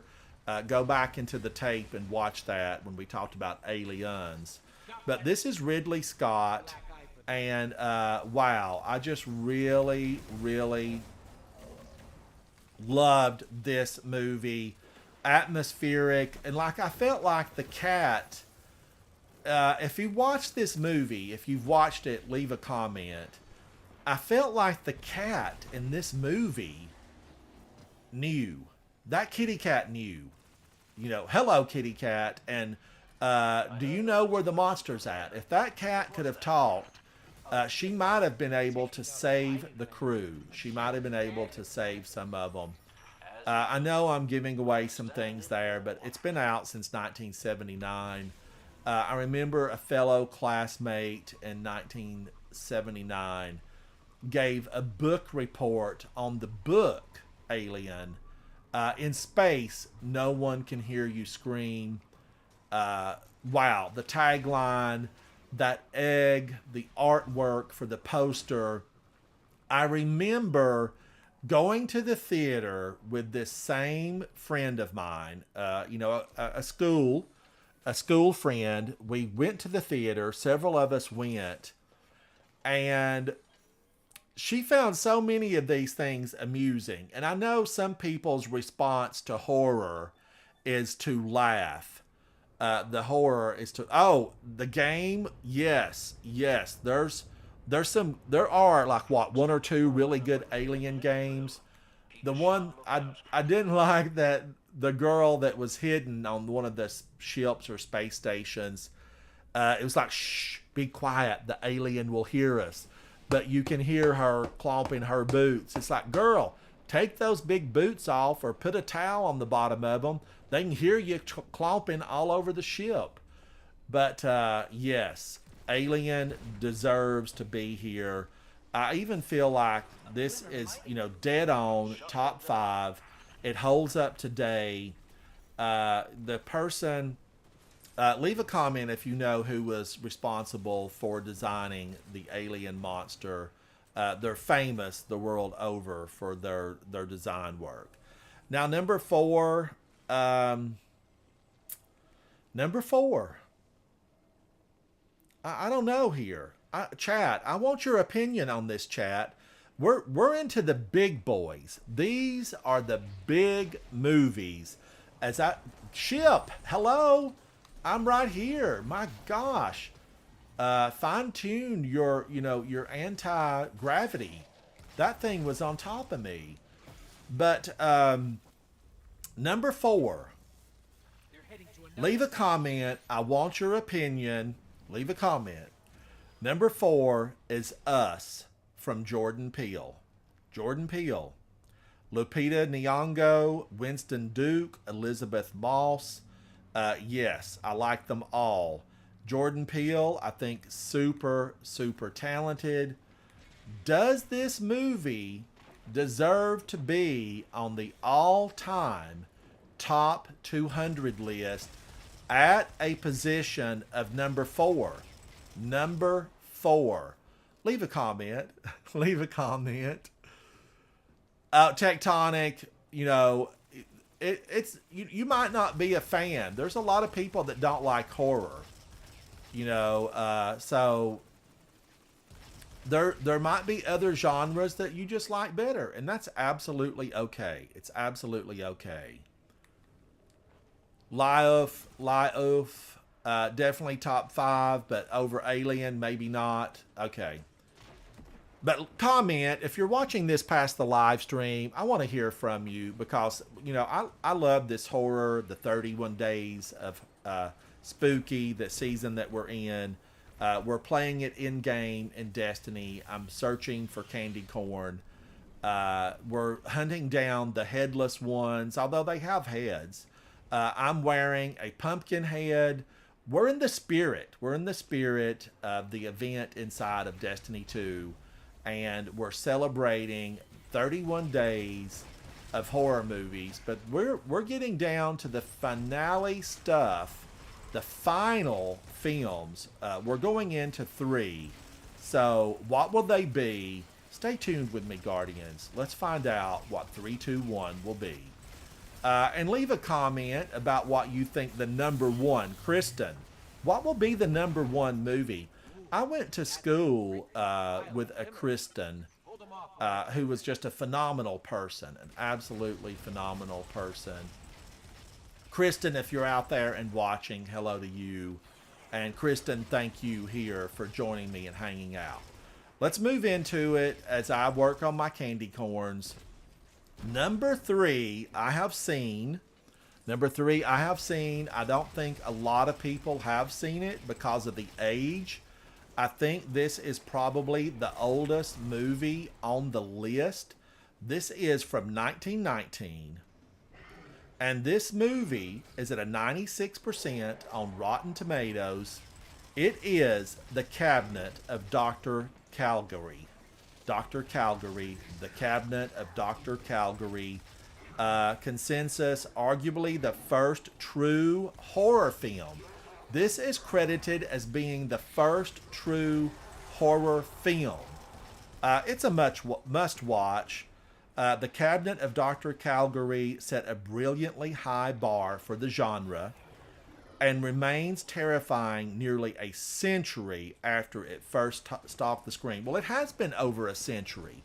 I mean, we're in 2023. This movie is over a century old. Now, I wonder if it's been preserved in the Library of Congress, because there are a lot of movies that have cultural significance that are preserved in the Library of Congress. Is this one of them? And chat, what do you think? Werner Krauss, Conrad Veidt, Lil Dagover, Frederick Freher, Robert Wien. I have seen it, and yeah, I really didn't know it was considered the first horror movie. It now makes me think I need to go back and watch it again. I feel like I need to go watch it again. All right, we're moving into the final 2. Where do I need to go on here? Let's go to Sunken Isles.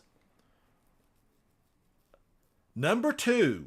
This is number 2. It is 2017's Get Out. It's 2017's Get Out. Jordan Peele again. Daniel Kaluuya. I hope I pronounced that right. Allison Williams, Catherine Keener, Bradley Whitford. Funny, scary, and thought-provoking. Now, I went to see this. I went with friends. I went to see this. I think Havoc was with me. Havoc's chat moderator, clan founder, all around huge Destiny fan. Havoc is my original fire team member and got me started inside of Destiny when Destiny launched. So shout out to you, Havoc. I know you might be in chat. But Get Out, Jordan Peele, shout out to you. There's movies that I would definitely put here. And I think because this list, IMDB, this is their list. It's not my list, it's their list. I think that they may have a different opinion on some of these movies, I think they may have a different opinion. But chat, leave me a comment. Does Get Out from 2017 deserve to be at number 2 on the all-time list of top 200 horror movies? I'm Ransom Ryder. This is me playing Destiny, gathering candy for the Season of the Lost Halloween event. And I'm loving it. I'm loving it. This is Season of the Lost, isn't it? I feel like it needs just a more direct title. Festival of the Lost. But it's a season. It's Festival of the Lost. But we're going to go in. I'm going to hit number 1 before I take a break. This is the number 1 movie on IMDB's list. Let's see if we can get one more Lost or one more public event. Let's go to the sludge. Let's go to the sludge. The number 1 movie, and I feel like this is deserving. When I talked about Jaws and how I had a fear of going into the water, that I grew up in a lake community, right on a big, massive, beautiful lake, freshwater, and then talk about that fear of sharks, and I didn't want to go to the ocean. The swimming pool, like I checked it out before I stepped in because of Jaws. That was in the 70s. This movie is from 1960. This person has appeared on the list before. It's Alfred Hitchcock. The number 1 movie is 1960s, and it's 97% on Rotten Tomato, 1960s Psycho. It is Psycho. And I want to say, I feel like it deserves to be here.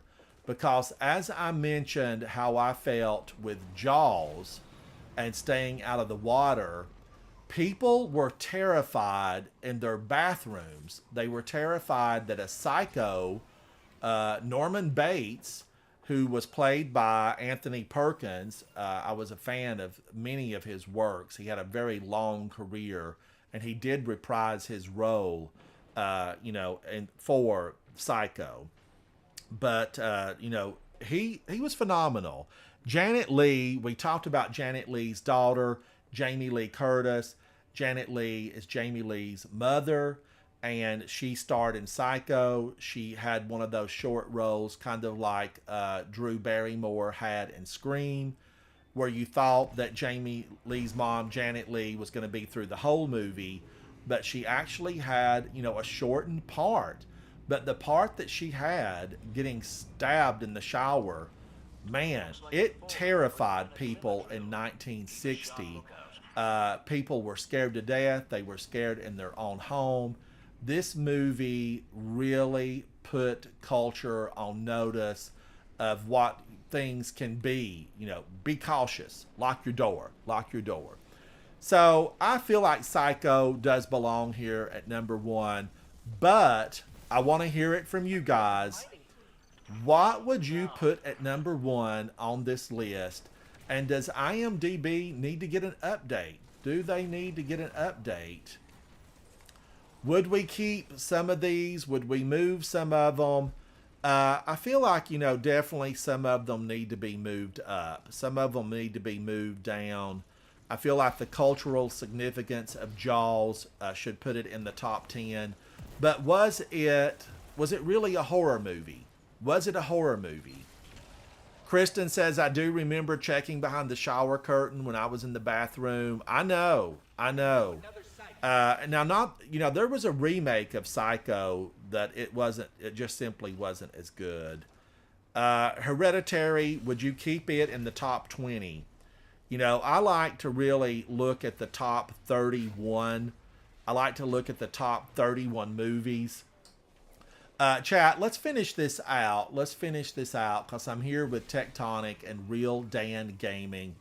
You've seen me play a lot with Tectonic. He's a full member of Coterie of Arms. He's a fantastic player. I've been through several raids with him. Thank you to Tectonic. Thank you to Notams earlier for playing with me.